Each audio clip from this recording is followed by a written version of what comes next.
siap hari ini?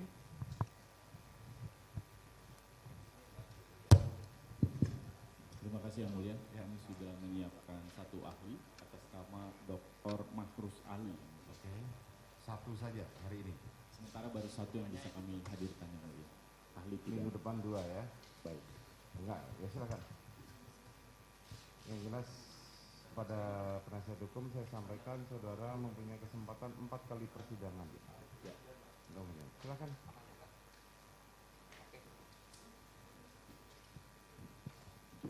Boleh saya baca kurikulum vitae-nya Pak? Ya, silakan. Saya periksa identitasnya sekalian ya.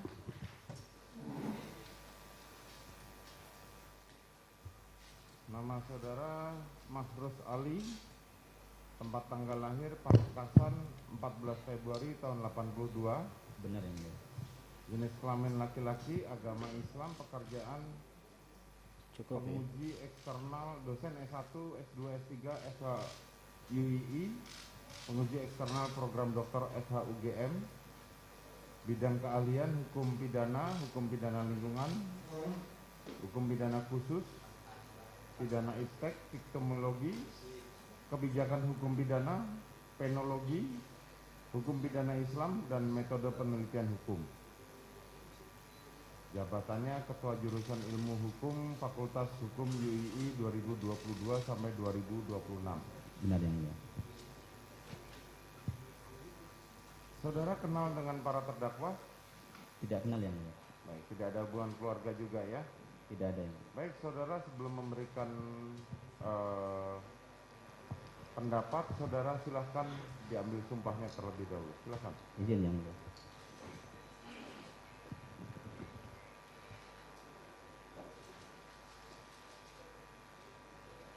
Bismillahirrahmanirrahim. Demi Allah, saya bersumpah kepada ahli dalam perkara ini akan memberikan pendapat tentang soal-soal yang akan dikemukakan menurut ilmu pengetahuan saya dengan sebenar-benarnya dan sebaik-baiknya. Baik, silakan duduk. Ya, saudara ahli, saudara sudah disumpah, jadi saudara telah memberikan keterangan. Sebelum saya tanya kepada penasihat hukum terdakwa, apa yang hendak dijelaskan oleh ahli ini, saudara penasihat hukum? Iya, Yang Mulia. Karena dakwaan dan pembuktian perkara ini terkait dengan 340 KUHP, pembunuhan berencana, 338, Undang-Undang ITE, dan 221 terkait dengan obstruction of justice dalam kerangka pidana, maka ahli ini berdasarkan pengetahuannya dapat menjelaskan konstruksi soal bagaimana hukum pidana melihat pembunuhan berencana dan hubungannya dengan unsur-unsur di dalamnya dan kaitan dengan cara pembuktiannya di peradilan. Oke. Saya berikan kesempatan pertama pada penasihat hukum untuk bertanya dan saya berikan waktu 1 jam 15 menit. Ya, silakan ditanyakan. Baik, terima kasih Yang Mulia. Saudara ahli sebelum menyampaikan keterangan di persidangan ini sudah pernah mendapatkan berkas perkara berupa berita acara pemeriksaan dari saksi-saksi yang kami sampaikan, juga berita acara pemeriksaan terdakwa? Pernah ya? Pernah. Saudara ahli sudah pernah membacanya? Kalau BAP secara keseluruhan, karena itu ribuan halamannya, Ya. saya tidak membaca semua. Saya membaca keterangan saksi, keterangan ahli. Tapi sebagian besar Saya membaca. secara umum sudah dibaca. Baik. Sebelum kami masuk ke pertanyaan pokok, saudara ahli pernah menulis beberapa buku juga ya, buku-buku hukum pidana. Saya bacakan di sini ada dasar-dasar hukum pidana, pernah saudara ahli menulis ya. Kemudian juga ada isu-isu kontemporer hukum pidana. Ahli pernah menulis? Tolong pakai. Pernah. Pernah menulis ya. Kemudian juga hukum pidana terorisme, teori dan praktek. Pernah juga kan? Sudah. Baik, ada berbagai buku yang sudah saudara ahli sampaikan. Baik, kami masuk ke pertanyaan secara umum dulu sebelum nanti masuk. Dalam konteks pidana saudara ahli, apakah sistem di dalam hukum pidana kita masih menganut pemindanaan untuk dalam rangka pembalasan terhadap satu perbuatan dari si pelaku, atau dalam rangka hukum pidana modern ada orientasi yang berbeda dari sekedar pembalasan terhadap si pelaku? Bisa saudara ahli jelaskan sebagai pengantar? Izin yang mulia. Dibuka aja. Oh, baik.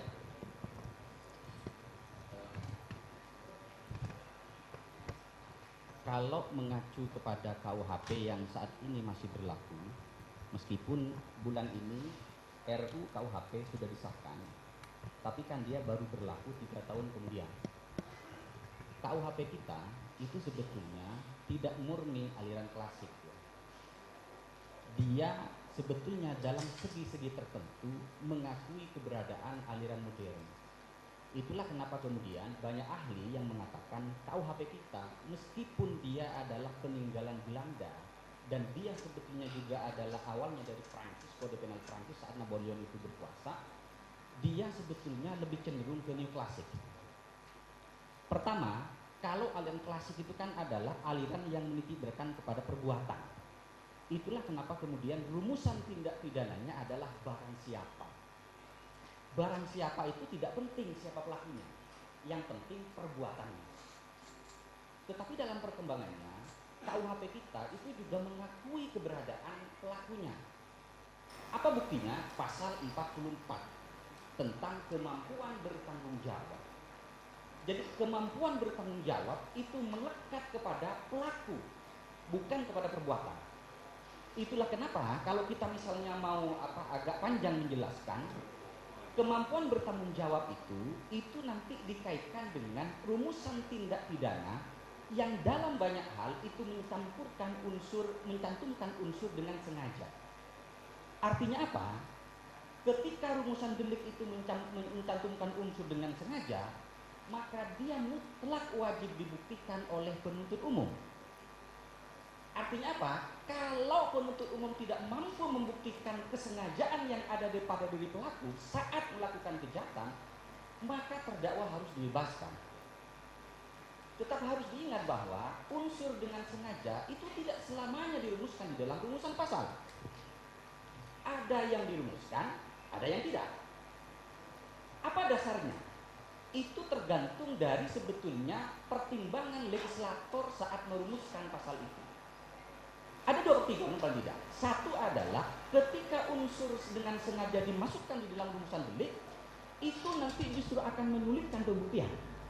Maka kemudian unsur dengan sengaja yang tidak ditentukan di dalam rumusan delik itu namanya elemen, bukan bestandil. Jadi kalau elemen adalah unsur-unsur baik yang tertulis maupun yang tidak tertulis. Tetapi ketika unsur itu dituliskan di dalam rumusan pasal, maka dia nanti akan menjadi bestandil yang itu berkonsekuensi pada adanya kewajiban membuktikan. Nah, berikutnya yang mulia, yang kedua, kenapa kemudian unsur sengaja tidak selalu dimasukkan di dalam rumusan delik? Itu berkonsekuensi dengan pertimbangan bahwa unsur dengan sengaja itu dianggap terbukti dengan dilakukannya perbuatan yang dilarang sesuai dengan rumusan pasal. Misalnya begini, setiap orang yang merampas nyawa atau setiap orang yang dengan kekerasan, penggunaan dengan kekerasan itu pasti dilakukan secara sengaja meskipun misalnya di dalam rumusan pasal itu unsur dengan sengaja tidak dicantumkan.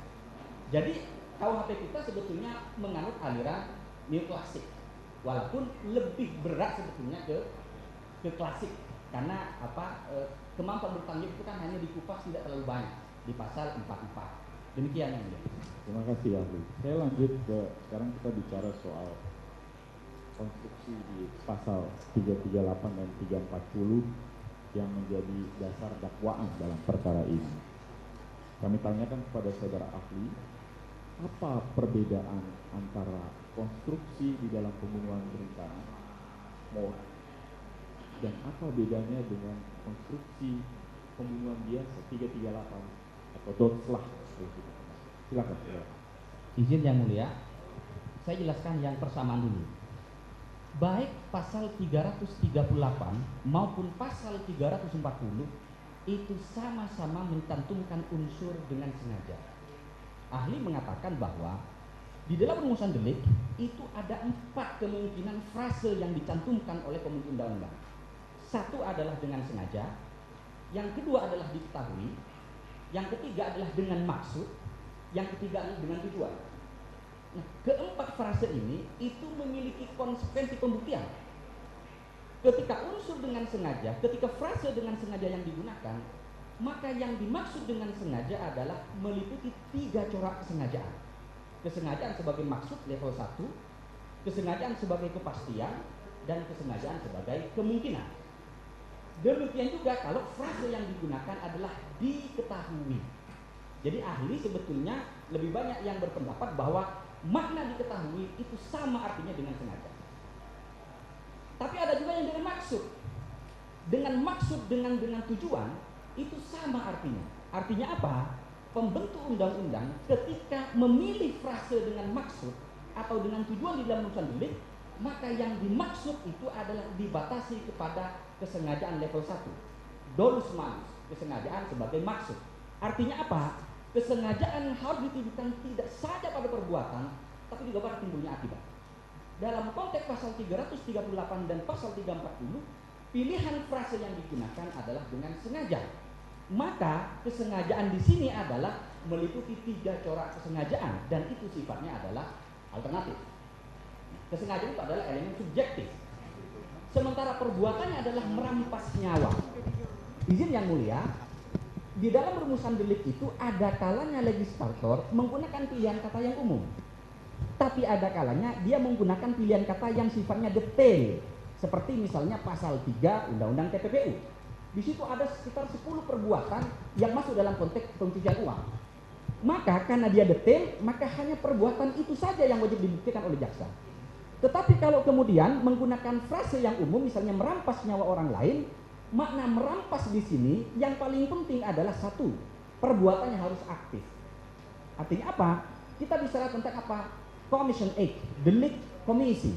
Artinya apa? Melakukan perbuatan yang dilarang.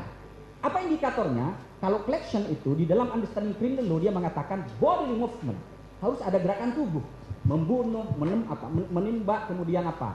Macam-macam lah itu kan. Jadi tidak penting apa bentuk perbuatannya. Jadi bebas dia. Yang penting perbuatan adalah aktif. Artinya tidak mungkin ada pembunuhan sengaja, dotslah, atau misalnya pembunuhan secara rencana misalnya ya, murder, itu dilakukan karena pasif. Tidak mungkin. Nanti saya bisa jelaskan tentang asasnya. Nah, dari perbuatan itu kemudian menimbulkan matinya orang. Disinilah pentingnya adalah pembuktian hubungan kausal. Jadi matinya korban itu karena perbuatan pelaku. Jadi kalau kita bicara hubungan kausal, itu ada cara pandang. Ada cara pandang yang objektif, ada yang cara pandang yang subjektif. Kalau yang objektif, mencari hubungan antara timbulnya akibat dengan perbuatan sebagai sebab, objektif. Tapi kalau yang subjektif adalah setelah sebab itu diketahui karena perbuatan tertentu, maka dicari siapa yang melakukan perbuatan sebagai sebab itu. Jadi dia mengacu kepada elemen subjektif tentang apa? Pelakunya. Nah, itu kemudian kedua pasal itu yang sama. Baik pasal 338 maupun pasal 340. Tapi dalam konteks pasal 340 itu ada penambahan unsur. Apa? Dengan rencana terlebih dahulu. Makanya ahli mengatakan ini delik berkualifikasi. Apa itu? Ada penambahan unsur yang dengannya pidana diperberat. Jadi pidana diperberat dari 15 tahun menjadi mati itu karena ada penambahan unsur apa? Dilakukan secara terencana. Nah, kalau kita membaca MVT-nya, misalnya saya bisa menyebut bukunya Lamintang yang mulia, itu buku legendaris dan saya yakin semuanya membaca di sini kan. Lamintang bukunya Prof. Andi Hamzah juga sama. Saya juga muridnya walaupun tidak secara langsung yang mulia, karena ini ada nasab keilmuan gitu kan. Saya harus menghormati beliau menyebut sumber gitu kan. Karena saya juga ketika bicara itu tidak asbun. Nah, apa MVT-nya? Moderman itu, mantan Menteri Kehakiman saat itu mengatakan bahwa syarat penting mort itu adalah ada 3. Satu adalah memutuskan kehendak dalam situasi tenang. Ini penting. Karena kalau kemudian keputusan pelaku untuk menghilangkan nyawa orang ini tidak dalam situasi tenang, maka dia bukan mod, dia adalah dosa. Nah, di sini kemudian kita bisa diskusi bahwa ketika misalnya pelaku memutuskan memutuskan kehendak dalam situasi tenang, maka kita perlu membuktikan, paling tidak mengungkap apa yang melatar belakangi pelaku ketika dia memutuskan itu. Disinilah pentingnya motif untuk diungkap di persidangan dalam perkara pembunuhan berencana. Kenapa? Karena orang itu punya akal. Yang ketika dimutuskan pasti ada motivasinya. Saya ketika kesini saya punya motivasi apa? Memberikan keterangan ahli. Hanya orang-orang yang tidak punya berakal, yang dia melakukan pembunuhan itu tanpa motivasi apa? Orang gila misalnya. Maka meskipun misalnya kalau kita baca 340 tidak ada motif itu, tapi kalau kita membaca literatur, ketika memutuskan kehendak dalam situasi tenang, itu pasti ada motif yang menyebabkan pelaku mengapa melakukan perbuatan itu. Itu yang pertama. Yang kedua, ada jeda waktu saat memutuskan kehendak dalam situasi tenang dengan pelaksanaan kehendak itu. Nah, jeda waktu itu menjadi sangat relatif. Kenapa? Karena tidak ada satupun literatur yang mengatakan bahwa waktunya harus 1 jam, waktunya harus 2 jam, waktunya harus 1 minggu. Itu tidak ada ahli yang melakukan seperti itu. Kenapa? Karena bisa jadi dalam waktu yang relatif lama ternyata pelakunya tidak dalam situasi tenang, maka dia tidak bisa dikatakan mod, dia dosa. Bisa jadi dalam waktu yang relatif singkat 1 jam, pelaku bisa memikirkan dengan baik ya segala akibatnya, termasuk dengan cara apa dia melakukan itu. Salah satu ahli yang mengatakan misalnya adalah apa yang dilakukan untuk menghilangkan jejak misalnya. Nah, tetapi harus ingat yang mulia, dalam konteks menghilangkan jejak itu harus muncul di awal. Jadi saat dia sudah ada jeda, di situ dia muncul. Dengan cara apa saya melakukan itu, di mana saya melakukan, apakah saya punya waktu justru untuk tidak melakukan perbuatan itu, termasuk misalnya bagaimana saya bisa menghilangkan jejak. Jadi kalau kemudian jejaknya misalnya begini, apakah kalau kemudian pelakunya ada penghilangan jejak bisa 30? Belum tentu. Kenapa? Karena mari kita diskusi yang mulia.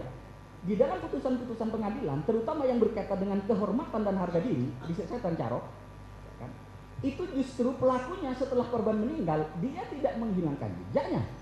Dia justru hadir ke kepolisian. Saya pelakunya. Tetapi dalam situasi seperti itu, dia tetap ditangkap sebagai pembunuhan berencana. Artinya apa? Bisa jadi dalam kasus misalnya upaya untuk menghilangkan jejak itu bisa masuk 338, tapi bisa masuk dalam konteks 340. Kenapa? Karena yang dipentingkan adalah apakah ada situasi tenang dalam diri pelaku. Yang ketiga, pelaksanaan kehendak tadi itu harus dalam situasi tenang. Nah, ketiga syarat ini itu mutlak dibuktikan karena dia bersifat kumulatif. Artinya apa? Kalau satu saja tidak terbukti, maka tidak bisa pelaku itu dinyatakan bersalah melakukan kejahatan pembunuhan yang dilakukan secara berencana sebagaimana sudah dalam pasal 340 KUHP. Demikian yang mulia. Baik, terima kasih Saudara Ali. Tadi Saudara Ali jelaskan soal kriteria 340 pembunuhan berencana, kesengajaan yang sebelumnya dengan rencana, purbodah terat, katanya begitu kalau di buku. Nah, tadi disebutkan kriterianya adalah ada rencana yang disusun dalam keadaan tenang dan kemudian dilaksanakan dalam keadaan tenang juga. Kemudian ada jangka waktu yang cukup walaupun itu sifatnya relatif. Kaitan dengan keadaan tenang, apakah ukuran untuk mengukur ini terkait dengan keadaan psikologis, sikap batin seseorang atau apa? Bisa Saudara jelaskan? Dan untuk mendukung itu, melakukan penilaian soal keadaan psikologis seseorang dalam kaitan tadi, keadaan tenang atau emosional, apakah bantuan keilmuan lain seperti ilmu psikologis untuk melakukan penilaian itu dapat digunakan untuk membantu dalam konteks pembuktian? Silakan. Izin yang mulia, dalam pidana namanya circumstances. Jadi keadaan yang menyertai mengapa kemudian pelaku memutuskan kehendak dalam situ senang. Kemudian rangkaian peristiwa apa yang mengindikasikan bahwa ada jeda pada diri pelaku dan selama jeda dia masih bisa berpikir secara tenang. Itu namanya circumstances. Maka dalam konteks kasus misalnya sangat mungkin alat bukti yang bisa menjelaskan adalah keterangan saksi pada saat pelaku memutuskan situasi dalam tenang itu. Di sini pentingnya kemudian menjelaskan motif. Motif apa yang mendasari pelaku ketika dia memutuskan kehendak untuk menghilangkan nyawa korban dalam situs tenang. Kemudian untuk menjelaskan motif, jelas saya tidak memiliki kompetensi untuk menjelaskan itu karena saya adalah hukum pidana. Maka bisa kemudian datangkan ahli. Ahli apa? Pasti bukan ahli pidana. Karena ahli pidana itu tidak pernah belajar tentang ilmu kejiwaan. Padahal kalau kita membaca bukunya Lamintang di situ dijelaskan bahwa Simon mengatakan hal yang paling penting di dalam 3 apa? Kondisi kejiwaan. Saat pelaku memutuskan kehendak dalam situs tenang, saat ada jeda, kemudian saat melaksanakan kehendak itu. Maka disinilah pentingnya ahli psikologi dihadirkan seperti itu. Kalau ahli psikologi bilang gimana itu kan, maka nanti tergantung apakah hakim akan menerima itu atau tidak. Kalau saya jelas tidak kompeten untuk menilai bahwa dalam perkara ini pelakunya itu dalam situasi tenang. Karena saya hanya menjelaskan berdasarkan parameter-parameter di dalam penjelasan pasal 30. Maka kalau kemudian ada ahli psikologi yang bisa menjelaskan, tinggal dijelaskan saja gimana hasilnya. Karena biasanya dia punya metodologi yang kita harus menghormati itu. Jadi misalnya begini, ada orang saya termasuk orang yang mengatakan kalau terhadap kasus tertentu dia menggunakan perspektif ilmu yang lain, misalnya psikologi, dia punya metodologi, saya harus menerima itu. Kenapa? Saya nggak punya keahlian selain menerima, kecuali memang metodologi yang digunakan ternyata tidak valid, misalnya karena ada manipulasi. Itu baru kita tidak bisa menerima itu. Sepanjang metodologi itu rasional dan itu diterima sebagai apa? Metodologi baku di dalam melihat apakah memang ada situasi tenang, ya, baik saat memutuskan maupun ada jeda waktu, maka saya kira itu perlu untuk diterima sebagai alat bukti di dalam mengungkap suatu fakta. Demikian. Terima kasih saudara ahli. Saudara ahli tadi sampaikan bahwa analisis psikologis bisa digunakan karena mereka punya metode sendiri untuk melakukan penilaian soal perilaku, soal sikap, hubungannya dengan sikap batin, keadaan psikologis kaitan dengan 340 yang mensyaratkan adanya keadaan tenang pada saat perencanaan. Selain ahli psikologis, saudara saksi tadi sudah saya tanyakan, sudah membaca berita acara pemeriksaan dari saksi-saksi juga terdakwa. Dalam pemeriksaan persidangan ini juga disampaikan beberapa keadaan-keadaan fisiologis dari terdakwa pada saat rangkaian mulai peristiwa itu tanggal 7 adanya laporan disampaikan, kemudian tanggal 8 ketika ketemu dilaporkan secara lengkap kepada saudara Ferdy Sambo. Kemudian beberapa saksi menyampaikan bahwa saudara Ferdy Sambo menangis, kemudian dalam keadaan bergetar tubuhnya, dan itu berlangsung di beberapa waktu setelahnya sampai dengan kemudian terjadi peristiwa penembakan, bahkan setelah peristiwa penembakan itu. Apakah keadaan-keadaan dari keterangan saksi-saksi tersebut itu bisa menjadi salah satu gambaran bagaimana untuk mengukur keadaan sikap pelaku pada saat itu? Izin ya Pak, tadi sudah ahli menerangkan Recording in progress. keahliannya bahwa barusan aja dia katakan bahwa ahli ini hanya bisa menjelaskan tentang pemidanaan. Toh pun kalau terkait dengan sifat batinnya itu bisa dijelaskan ada ahli lain. Jadi tolong Pak jangan ditanyakan terkait dengan kejiwaan kepada ahli ini karena dia tidak berkompeten untuk itu. Demikian Bapak. Kalau itu membiarkan ahli menjawab dulu. Kalau memang kita yang menilai. Silakan. Baik, saya tadi mengatakan circumstances, hal-hal yang menyertai saat pelaku memutuskan kehendak dalam situasi tenang. Oke. Ada saksinya enggak ya? Kalau ada saksi, di mana saksi itu bisa memberikan keterangan? Yang kedua, apakah keterangan saksi yang satunya itu confirm berkesesuaian? Salah satu 85, 186. Saya hanya ke situ aja. Kalau misalnya itu confirm, kemudian bisa diperkuat dengan keterangan ahli sebagai alat bukti psikologi misalnya. Kalau confirm, bisa jadi kesimpulannya adalah memang saat memutuskan kehendak itu ternyata tidak dalam situasi tenang, sehingga unsur itu menjadi batal atau patah ketika dikaitkan dengan unsur dengan rencana terlebih dahulu. Selebihnya saya tidak akan komentar karena saya setuju, saya tidak boleh masuk ke dalam hal-hal yang sifatnya kejiwaan. Baik, terima kasih saudara ahli. Saudara ahli tadi sudah menyinggung sebenarnya pentingnya dalam konteks 340 pembunuhan berencana untuk juga membuktikan motif. Karena itu ada hubungannya dengan sikap batin, dan dari motif itu kita bisa mengukur seberapa jauh sikap batin si pelaku bisa bertindak secara emosional atau tidak. Ya, kalau Saya lanjutkan. Okay. Dalam perkara ini sudah dibuktikan di pengadilan, baik keterangan saksi maupun keterangan nanti terdakwa di berita acara juga, motif yang terjadi pada tanggal 8 dalam hubungannya dengan kejadian peristiwa di tanggal 7, kekerasan seksual terhadap saudara Putri Chandrawati yang dilakukan oleh J. Dalam kaitan dengan motif tersebut, saudara ahli bisa menjelaskan soal kerangka kekerasan seksual, kejahatan kekerasan seksual, dan bagaimana berdasarkan penelitian-penelitian, baik itu kaitannya dengan korban, terutama dengan korban, dan bagaimana reaksi korban terhadap peristiwa kejadian kekerasan seksual. Bisa saudara ahli jelaskan? Izin yang mulia, kalau kita membaca bukunya Prof. Andi Zainal Abidin, beliau almarhum Allah Maslahu, kakaknya Prof. Andi Hamzah, hukum pidana 1 yang mulia, penelitian sinergatika, beliau menjelaskan bahwa motif itu menjadi penting dibuktikan karena menyangkut keputusan atau kehendak seseorang ketika memutuskan sesuatu. Itu yang pertama. Yang kedua, saya tidak akan boleh masuk ke terlalu jauh ya, kalau kemudian psikologinya. Tapi begini, saya ngajar mata kuliah victimologi yang mulia, saya nulis buku tentang itu, saya nggak bawa itu kan. Di dalam kasus-kasus kekerasan seksual, dalam perspektif victimologi, pertama, itu seringkali terjadi di ruang-ruang private. Sehingga apa? Pasti minim buktinya. Satu-satunya bukti yang biasa dihadirkan oleh jaksa adalah visum. Saya membaca banyak tulisan visum. Tetapi kalau visum tidak ada gimana? Nah, pertanyaan saya begini, visum tidak ada itu adalah terkait dengan tantangan yang lebih berat yang dihadapi jaksa untuk membuktikan, tapi dia tidak menghilangkan tidak adanya kejahatan. Dan jangan disimpulkan bahwa kalau korban tidak melakukan visum tidak terjadi kejahatan. Kenapa?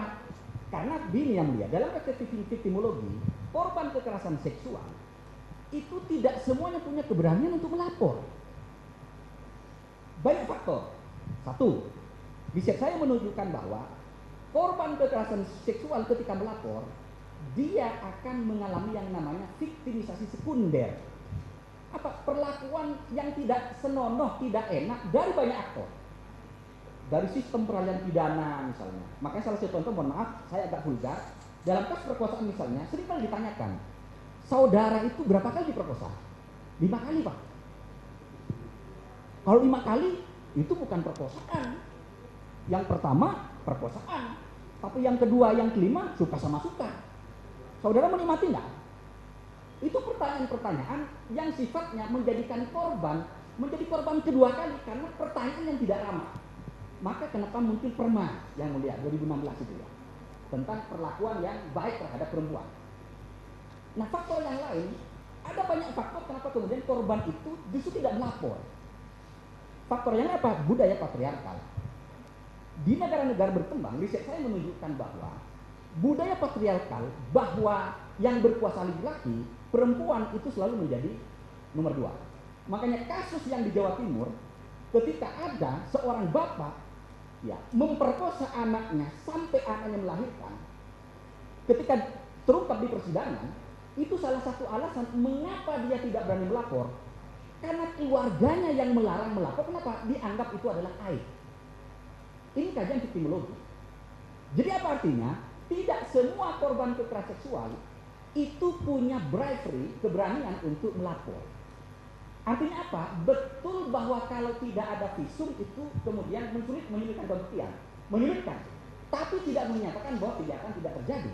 Kenapa? Karena banyak sekali alat bukti yang bisa dihadirkan. Apa? Psikologi bisa menjelaskan itu. Apa contohnya? Orang yang diperkosa itu pasti mengalami trauma. Gak ada itu orang setelah diperkosa dia ketawa-ketawa, gak ada. Maka gimana kan membuktikan? Hadirkan ahli psikologi untuk menjelaskan itu. Saya tidak punya kompeten untuk itu. Demikian dari saya, mulia. Terima kasih saudara ahli. Kami lanjutkan sekarang ke bahasan soal penyertaan. Itu bagian dari dakwaan di perkara ini. Ada beberapa terdakwa yang didakwa untuk peristiwa pidana yang diajukan terkait dengan di dalam dakwaan tersebut. Ya. Bisa saudara ahli jelaskan bagaimana konstruksi delming penyertaan khususnya terkait dengan 55 ayat 1 ke 1 dan dalam hubungannya dengan 55 ayat 1 ke 2 dan bagaimana kemudian kalau konstruksi dakwaan hanya mencantumkan satu konstruksi penyertaan 55 ayat 1 ke 1 sementara fakta. Saya pikir itu dulu bagiannya, nanti saya lanjutkan untuk pertanyaan selanjutnya. Silakan. Izin yang mulia, saya kira kita ada usah diskusi fakta yang mulia. Saya nggak ngerti juga. Silakan. Oke. Karena kalau kemudian diskusi fakta, jawaban saya menjadi bias. Kenapa bias? Karena saya pasti menggunakan prinsip syllogisme Aristoteles. Jadi ada premis mayor, ada premis minor. Ketika premis itu berubah, pendapat saya akan berubah. Maka mohon jangan kemudian kita diskusi fakta, termasuk jaksa. Saya tidak akan menjawab. Kenapa? Karena saya ahli bukan saksi. Nah, baik, kita jelaskan begini. Mohon izin yang mulia. Pasal tentang delneming, ya, itu kan status keterlibatan seseorang dalam delik penyertaan itu ada dua. Satu sebagai dader, pembuat, dan satu sebagai medeplechter, pembantu. Kedudukan seseorang dalam sebagai pembuat itu ada 4 kemungkinan. Satu sebagai pleher. Apa itu pleher? Orang yang memenuhi semua unsur. Jadi kalau A misalnya didakwa 340, maka A harus memenuhi semua unsur 340. Ya. Kalau tidak memenuhi unsur harus bebas A itu. Itu namanya pleher. Walaupun kita diskusi, kalau pleher kan satu, padahal penyertaan lebih dari satu. Kita diskusi nanti aja. Yang kedua adalah apa? Don't pleasure. Orang yang menyuruh lakukan orang lain melakukan kejahatan. Di sini ada aktor intelektualis, ada aktor materialis. Ada orang yang menyuruh, ada orang yang melaksanakan suruhan. Orang yang disuruh itu alat, boneka, maka dia kena pasal 44 KUHP. Orang yang tidak mampu bertanggung jawab. Sehingga dalam konteks menyuruh, yang bisa dimintai pertanggungjawaban adalah orang yang menyuruh. Ya. Bentuk suruhan tidak limitatif, terserah saja. Ya kan? Yang ketiga apa? Medepleher, orang yang turut serta dengan orang lain melakukan kejahatan. Ketika dalam suatu dakwaan jaksa menggunakan, menjunturkan delik pokoknya dengan pasal 55 ayat 1 ke 1 KUHP, terutama medepleher, maka ini menurut saya itu berat pembuktiannya. Kenapa berat? Karena dia harus ada apa? Double intention, double offset, kesengajaan yang bersifat ganda. Artinya apa? Saya kasih contoh begini. Kalau ada A, B, C, ya, ini ingin didakwa pasal 340, maka antara A, B, dan C itu sudah harus ada meeting of mind. Si A sepakat dengan si B dengan sepakat si C juga sepakat dengan si A. Untuk apa? Untuk menghilangkan nyawa korban. Kalau ini tidak ada, maka tidak mungkin ada penyertaan. Karena dia termasuk kesengajaan yang pertama, maka permulaan mengatakan ini namanya subjective unrehmative element. Ya, kesengajaan yang bersifat subjektif. Kenapa? Karena ada di sini. Yang kedua, saudara, yang kedua yang mulia, mohon maaf, kesengajaan yang kedua apa? Ketika melaksanakan kejahatan itu harus disengaja. Artinya apa? Kalau A, B, C, maka harus ada pembagian peran di sini. Dan pembagian peran itu bukan karena kebetulan, memang sudah disepakati sebelumnya. Artinya apa? Kalau dalam fakta kasus misalnya A dengan B, si A hanya berkeinginan untuk menganiaya, kemudian si B menghilangkan nyawa, maka tidak mungkin terjadi turut serta. Kenapa? Karena intention yang kedua itu tidak terpenuhi. Nah, sekarang apa konsekuensinya? Kalau ternyata misalnya pelakunya dua, ya kan? Misalnya menggunakan pasal medepleher, kemudian pasal 340, maka dibuktikan dua orang itu bersama-sama menghendaki untuk menghilangkan nyawa korban. Keputusan kehendaknya harus dalam situs tenang, kemudian ada jeda waktu dalam situs tenang, pelaksanaan kejahatan juga tenang. Harus pada siapa? Pada semuanya. Kalau hanya satu tidak bisa. Kemudian pelaksanaannya harus juga sama.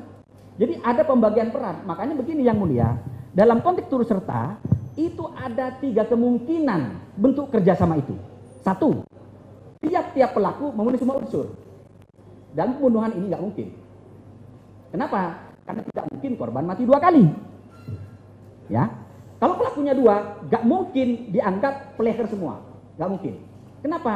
Karena tidak mungkin korban mati 2 kali. Pasti hanya ada satu perbuatan dari salah satu pelaku yang itu merupakan sebab bagi timbulnya kematian. Nah, maka yang paling mungkin adalah yang kedua atau yang ketiga. Apa itu? Tiap-tiap pelaku sebetulnya tidak ada yang tidak ada yang menunsur, tidak ada. Tapi kalau digabung ini unsur semuanya terpenuhi. Nah, yang ketiga, dari 2 pelaku hanya 1 yang memenuhi, yang lain tidak. Tapi ingat, meskipun yang lain tidak memenuhi, tapi dalam pidana nama apa? Dia melakukan substantial part, bagian terpenting bagi terwujudnya delik. Artinya apa? Si A itu tidak mungkin menghilangkan nyawa kalau tidak ada perbuatan si B yang melakukan proses kerjasama. Itu harus dibuktikan. Kalau tidak, maka harus bebas itu. Kalau seperti itu, itulah konsekuensi dari prinsip penggunaan media player. Yang terakhir, bagaimana dengan kalau misalnya menggunakan wikloker, menganjurkan. Kalau menganjurkan sama, ada aktor intelektualis, ada aktor materialis. Cuman bedanya bentuk anjuran limitatif, ada 5 itu. Ya. Yang kedua, orang yang melaksanakan anjuran melakukan perbuatan yang bilang semata-mata karena anjuran. Jadi harus ada hubungan kausal di sini. Kalau tidak ada, nggak bisa. Itulah kenapa kemudian baik orang yang menganjurkan maupun orang yang melaksanakan anjuran itu sama-sama dimintai pertanggungjawaban pidana. Demikian Yang Mulia. Baik, terima kasih Saudara Ali. Saudara Ali tadi menyebutkan bahwa dalam dening ada beberapa pelaku harus ada meeting of mind, kemudian melakukan secara bersama-sama. Pertanyaan saya, konstruksi konteks melakukan, apakah itu juga dalam konteks kesengajaan secara aktif, perbuatan yang memang secara aktif dilakukan, dan memang pernyataan kesamaan kehendak itu harus dipahami oleh semua peserta. Baik. Secara jelas, dipahami semua peserta, secara jelas, secara tegas. Artinya begini, saudara ahli, apakah misalnya perencanaan bahwa kita akan menghabisi si A di tempat X pada jam sekian, pada hari ini, itu harus dipahami dan itu dilaksanakan, kehendak itu direalisasikan, dikonkretkan sesuai dengan peran masing-masing, atau cukup dengan mengidentifikasi bahwa satu punya kehendak, jelas punya rencana, misalnya punya rencana, tetapi yang lain kemudian secara kebetulan ada di sana, atau kemudian melakukan tindakan yang sebenarnya tidak pernah dibicarakan atau dikomunikasikan, kemudian melakukan tindakan yang seolah-olah ada kesesuaian dengan konteks rencana tersebut, kemudian bisa dikualifikasikan sebagai perbuatan sengaja tadi. Izin Yang Mulia, saya tadi mengatakan bahwa merampas nyawa itu harus dilakukan secara aktif. Artinya apa? Tidak mungkin orang didakwa menimbulkan matinya orang ini karena dilakukan secara pasif. Sekarang pertanyaannya adalah, apakah mungkin terjadi penyertaan secara pasif? Kan itu teorinya. Oke. Nah, kita mulai dari pasif dulu. Jadi, kita bisa membaca literatur Claxons. Dia menulis Understanding Criminal Law tahun 98 Yang Mulia. Bukunya kecil itu kan. Saya punya pengalaman psikologis dengan buku ini, karena saya dulu ketika nulis buku hukum pidana itu, saya membaca literatur 1 minggu. Nggak dapat. Ketemu buku ini, dapat, itulah sampai sekarang saya masih ingat jumlah halaman. Halamannya itu adalah halaman 43. Dia mengatakan begini, once is under duty to act when one is under a legal obligation. Artinya apa? Seseorang itu memiliki kewajiban untuk bertindak ketika dia diwajibkan oleh hukum untuk berbuat. Di sini kita harus membedakan antara kewajiban moral dengan kewajiban hukum. Maka untuk mengatakan bahwa telah terjadi delik omisi, harus diingat, harus ada kewajiban hukum yang ditentukan oleh pembentuk undang-undang kepada orang itu bahwa dia berkewajiban untuk berbuat. Kalau tidak, kewajiban dia, misalnya dia mengabaikan kewajiban, dia dikatakan melakukan delik. Itulah kenapa delik-delik di dalam hampir semua undang-undang di Indonesia 99% itu delik komisi. Sisanya delik omisi. Delik omisi pertama, subjeknya spesifik. Yang kedua, ditujukan kepada kewajiban hukum. Saya kasih contoh begini. Ada pasal 112 Undang-Undang PPLH. Oke ya. Saya ngajar mata kuliah itu, saya nulis buku itu. Saya kutip pasalnya, setiap pejabat. Bunyi setiap pejabat, bukan setiap orang. Artinya apa? Pasal itu ditujukan hanya kepada pejabat yang oleh undang-undang dibebani kewajiban untuk berbuat. Siapa pejabat? Jelas di situ ada menteri, ada bupati, ada gubernur. Di luar itu tidak bisa. Apa bunyi pasalnya? Setiap orang, setiap pejabat yang dengan sengaja tidak melakukan pengawasan. Artinya apa? Ada kewajiban bagi pejabat untuk mengawasi. Dan kewajiban itu dituangkan secara eksplisit dalam undang-undang. Kenapa? Karena asas legalitas. Tidak bisa delik orang dikatakan melakukan delik kalau undang tidak mengatur. Maka kalau ingin kemudian itu adalah penyertaan pasif, buktikan dulu bahwa orang itu secara undang-undang dibebani kewajiban itu berbuat. Jadi kalau saya misalnya, saya lihat orang itu akan membunuh si A, saya tahu dia akan membunuh, saya diamkan. Maka kalau ingin saya dilibatkan, pastikan undang-undang menyatakan mahrus ali wajib mencegah. Kalau tidak ada seperti itu, maka meskipun saya tahu, tapi saya tidak mencegah, saya tidak mungkin bisa kena pasal itu. Kenapa?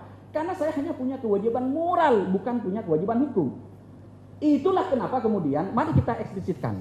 Kalau kita lihat rumusan pasal 42 Undang-Undang nomor 26 tahun 2000. Tentang apa? Tentang penilaian HAM. Saya ngajar mata kuliah ini. Di pasal 42 dijelaskan di situ. Konsep apa? Pertanggungjawaban pidana komando. Atasan itu tetap dimintai pertanggungjawaban atas tindak pidana yang dilakukan oleh bawahan ketika atasan gagal mencegah kalau dia tahu. Kenapa seperti itu? Itu dijelaskan. Dia punya kewajiban mengendalikan. Ada kewajiban hukum. Di situ pasal jelas. Jadi kalau ingin penyertaan pasif misalnya si A dengan si B, ya, si B ini adalah ingin melakukan pembunuhan. Si A tahu. Kalau ingin ditentukan 340, pastikan rumusan pasalnya si A berkewajiban mencegah terjadi pembunuhan. Kalau nggak ada, nggak bisa si A itu dikatakan turut serta dalam delik pasif. Ya, ada nggak putusannya? Ada. Saya bisa ngutip misalnya bukunya Prof. Edi, guru saya yang mulia, guru tidak langsung, gitu kan. Karena saya sering ketemu menjadi penguji S3 di UGM. Beliau mengatakan ada kasus begini, ada penjaga gudang. Dia berkewajiban secara hukum untuk memastikan gudangnya aman, gudang beras, ada kewajiban hukum. Ya, basisnya apa? Kontrak. Ya kan? Kemudian sehari sebelumnya ada orang yang ingin mengambil beras di gudang. Bang, saya nanti malam mau ngambil beras. Ya, kan? Padahal kewajibannya memastikan tidak boleh ada barang yang diambil. Ada kewajiban hukum. Dia bilang iya, sudah ada meeting of mind di situ, subjective on rahmatif element. Kemudian pada malam hari, ketika si A tadi masuk ke gudang, si petugas ini tahu, tapi dibiarkan sama dia. Itulah kemudian diputus, dia juga turut serta dalam penyertaan tapi pasif. Kenapa? Karena dia punya kewajiban hukum. Artinya apa? Kalau orang ingin dilibatkan dalam penyertaan pasif, pastikan harus ada legal duty to act. Kewajiban hukum untuk berbuat. Kalau tidak ada, nggak bisa orang itu dikatakan sebagai terlibat dalam penyertaan meskipun dia tahu. Kenapa? Kan pasti akan banyak orang yang masuk penjara. Saya tahu. Yang tahu 100 orang, pelakunya 100 orang masuk semua itu. Artinya apa? It leads to unjust punishment. Itu akan berakhir pada pemidaan yang tidak adil. Makanya dibuat strict seperti itu yang mulia. Demikian. Terima kasih saudara ahli. Tadi terkait dengan 340. Waktu saudara 30 menit lagi. 30 menit. Waktu saudara 30 menit lagi. Iya, yang mulia. Silakan lanjutkan. Ya, saudara ahli, tadi dijelaskan soal 340 unsur-unsurnya, kesengajaan yang meliputi semua unsur. Pertanyaan saya terkait dengan pembuktian dalam perkara tersebut. Apakah cukup dua alat bukti membuktikan semua unsur sekaligus atau masing-masing unsur perlu dibuktikan oleh bukti dua atau lebih? Bagaimana menurut saudara ahli untuk konteks pembuktian ini? Silakan. Izin yang mulia, cara memahaminya adalah pahami rumusan deliknya. Apakah dia termasuk delik formil atau delik material? Kalau di material berarti harus dibuktikan. Satu, telah timbul akibat berupa matinya korban, kan gitu toh. Buktinya apa? Berarti harus ada orang yang tidak bernyawa. Tapi tidak semua orang yang mati karena pembunuhan. Misalnya mati disampar geledek itu kan. Nah, itu karena alam gitu kan. Yang kedua, dicari perbuatannya apa? Oh, perbuatannya adalah karena ini, ditusuk gitu loh. Siapa alat buktinya? Saksinya ada enggak? Ya kan? Kalau kemudian terencana, ya tadi, apakah ketika memutuskan kehendak suatu yang tenang enggak? Apakah ada saksi yang melihat? Bagaimana ekspresi pelaku saat memutuskan? Apa motivasinya? Yang kedua adalah ada jeda waktu enggak? Yang penting bukan lama atau bukan sebentar, tapi apa? Situasinya tenang, memikirkan segala sesuatunya itu kan. Karena bisa jadi, Moderman mengatakan bisa jadi rangkaian waktunya lama, tapi kondisinya menjadi apa? Emosi terus. Maka itu bukan 340. Kemudian misalnya harus ada ahli juga misalnya. Kalau dia misalnya dikatakan tidak tenang, apa buktinya? Ada anda ahli yang menjelaskan dia misalnya menangis misalnya. Kami orang hukum tidak tahu menangis itu sedih atau gimana kan? Pasti ada tes psikologinya. Dia bisa menjelaskan menangis karena konteksnya misalnya trauma, marah luar biasa, atau menangis karena dia ketawa-ketawa. Ada orang yang mohon maaf ketika bersin menangis. Ada. Tapi itu pentingnya bukan trauma kan? Maka siapa yang bisa menjelaskan? Ya ahlinya. Jadi alat bukti itu harus dikaitkan dengan karakter deliknya. Kalau material, maka harus keseluruhan ya. Keseluruhan. Apakah dengan demikian artinya untuk masing-masing unsur itu harus punya pembuktian masing-masing atau cukup satu bukti membuktikan seluruh unsur sekaligus? Harusnya dia dikaitkan dengan karakter. Kalau dia material berarti harus dikait akibatnya apa, perbuatan sebab apa, kemudian kesalahannya siapa. Baik. Kemudian terkait dengan pembuktian saudara ahli, apakah bukti-bukti yang digunakan untuk membuktikan dalam suatu perkara perlu juga dipastikan perolehan bukti termasuk admissibility bukti tersebut kaitan dengan sahnya pembuktian?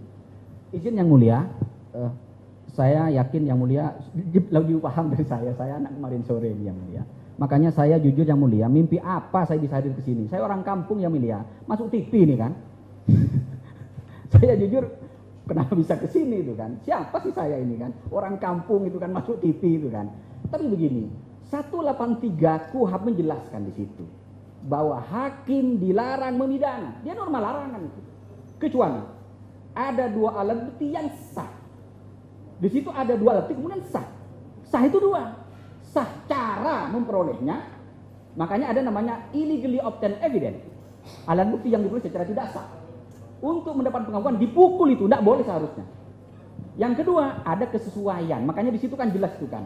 Harus ada kesesuaian antara satu saksi dengan yang lain. Harus ada kesesuaian antara satu saksi dengan alat bukti yang lain itu jelas di situ. Termasuk di situ adalah apa? Profiling ada di situ. Itu yang saya kira perlu untuk dan itu ranahnya majelis. Bukan ranahnya saya apalagi jaksa. Majelis akan menilai. Tetapi di situ adalah apa? Beyond reasonable doubt. Beyond reasonable doubt berdasarkan perolehan bukti yang sah. Apabila dalam satu pembuktian saudara ahli yang lalu ada digunakan sebagai salah satu bukti dalam perkara ini adalah poligraf, tes. Keberatan yang mulia. Sebentar ya, saya apakah ahli ini dihadirkan sebagai ahli pidana material tidak formil? Ini soal lanjutkan sah dulu atau tidaknya sampai nanti majelisnya yang akan menilai. Iya. Lanjut. Ini formil dan material tadi kita sudah tanyakan. Berdasarkan peraturan ini kami bacakan peraturan Kepala Kepolisian Negara Republik Indonesia nomor 10 tahun 2009. Di sini sebenarnya mengatur soal teknis standar operasi untuk bagaimana melakukan pemeriksaan terhadap seorang terperiksa termasuk di dalam poligraf. Di halaman 13 disebutkan bahwa untuk tes poligraf harus dipastikan adanya hasil kesehatan, rekam psikologis, kemudian keadaan terperiksa yang tidak dalam keadaan tertekan. Apabila standar ini tidak dipenuhi pada saat untuk memperoleh hasil poligraf, untuk melaksanakan tes poligraf, apakah kemudian dalam konteks tadi yang saudara ahli jelaskan, admissibility evidence, bukti tersebut dapat digunakan atau tidak setelah apabila dia tidak berkesesuaian dengan aturan yang seharusnya? Itu dasar hukumnya apa? Bentuknya apa? Peraturan Kepala Kepolisian Negara Republik Indonesia nomor 10 tahun 2009. Kalau mau taat asas harusnya hukum acara diatur di undang-undang. Kalau artinya apa? Itu nggak mengikat harusnya. Artinya apa? Tidak boleh menggunakan dasar itu sebagai dasar untuk membuktikan poligrafnya. Kenapa? Dia dasarnya tidak undang-undang. Jadi di dalam hukum HAM ada namanya limitasi. Pembatasan hak itu dengan undang-undang yang mulia, termasuk mengatur hukum acara. Maka nanti pertanyaan kemudian nanti mohon maaf saya awam, saya mau nanya aja, nanti dia hasilnya bentuk apa? Keterangan saksi kah, surat kah, atau ahli kah? Atau Dua. bukti elektronik? Dua, laporan yang disampaikan dalam bentuk hasil tes poligraf, dalam bentuk scoring, kemudian ahli yang melakukan pemeriksaan juga dihadirkan memberikan keterangan. Hanya pada saat pengambilan keterangan faktanya, tidak diikuti prosedur sesuai dengan peraturan, karena ini dilakukan oleh kepolisian sebenarnya. Di dalam hukum pidana ada namanya unlawful obtained evidence. Jadi kalau ingin alat bukti itu sah, harus ada dua.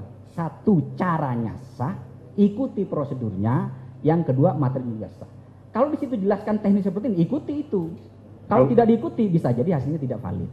Hasilnya tidak valid. Baik, terima kasih, saudara ahli. Kemudian, dalam satu perkara pidana, ini saya mungkin bagian terakhir nanti dilanjutkan oleh rekan-rekan yang lain. Apabila dalam surat dakwaan, tadi konstruksinya 340, harus dibuktikan secara lengkap semua lewat bukti-bukti. Kalau kemudian bukti-bukti tersebut tidak dapat mencocoki unsur delik yang didakwakan, apa konsekuensi hukumnya terhadap dakwaan? Di KUHP kan dijelaskan, tadi kan minimal 2 alat bukti kemudian hakim yakin. Jadi kan keyakinan hakim basisnya 2 alat bukti yang sah. Jadi hakim tidak boleh yakin dulu baru dicari alat buktinya, tidak boleh itu. Artinya apa? Hakim itu baru yakin setelah semua alat bukti yang sah minimal 2 terungkap di persidangan. Nah, termasuk misalnya keterangan saksi di situ, jelas di situ harus ada kesesuaian antara keterangan saksi yang satu dengan saksi yang lain. Termasuk kesesuaian antara keterangan saksi dengan alat bukti.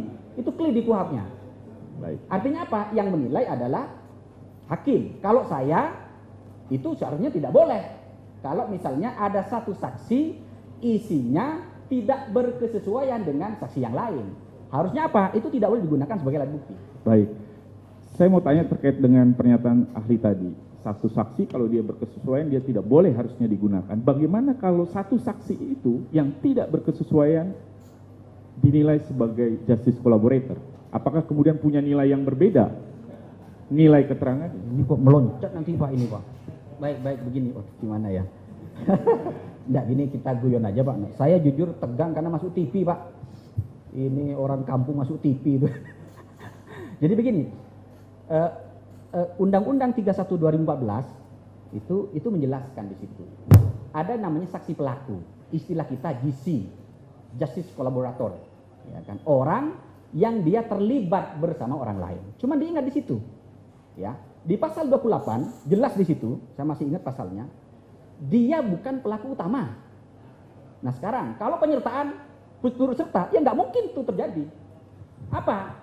Karena di dalam turut serta itu tidak ada pelaku utamanya, semuanya pelaku itu. Kenapa seperti itu? Karena yang masuk pelaku utama gini loh. Justice collaborator itu gini, dia bisa ditetapkan ketika dia membongkar kasus itu. Tanpa dia kasus tidak terbongkar. Pertanyaan adalah apakah di persidangan dibuktikan bahwa dialah orang pertama yang membongkar kasus? Dibuktikan itu. Harus valid, harus berkesesuaian. Yang kedua, kalau dia di situ syaratnya bukan pelaku utama, dakwaannya pasal 55 tentang turut serta, itu keliru. Di mana kelirunya? Karena itu dalam turut serta itu tidak ada pelaku utama, tidak ada pelaku pembantu. Kenapa? Dia meeting of mind bersama-sama, melakukan sepakat, bekerja sama sengaja. Jadi tidak mungkin ada pelaku utama pada turut serta. Yang mungkin apa? Pembantuan.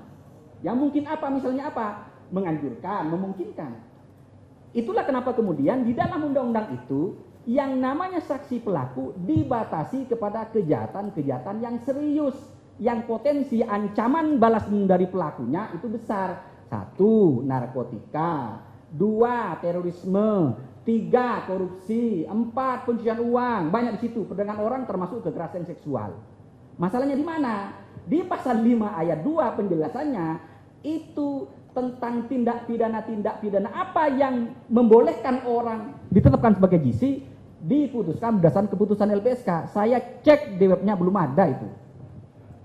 Artinya apa? Harus dimaknai bahwa undang-undang ini ditujukan kepada kejahatan-kejahatan serius yang potensi balas dendam, potensi pelaku yang tadi mengungkap itu tidak aman, itu besar. Sehingga tidak untuk semua kejahatan.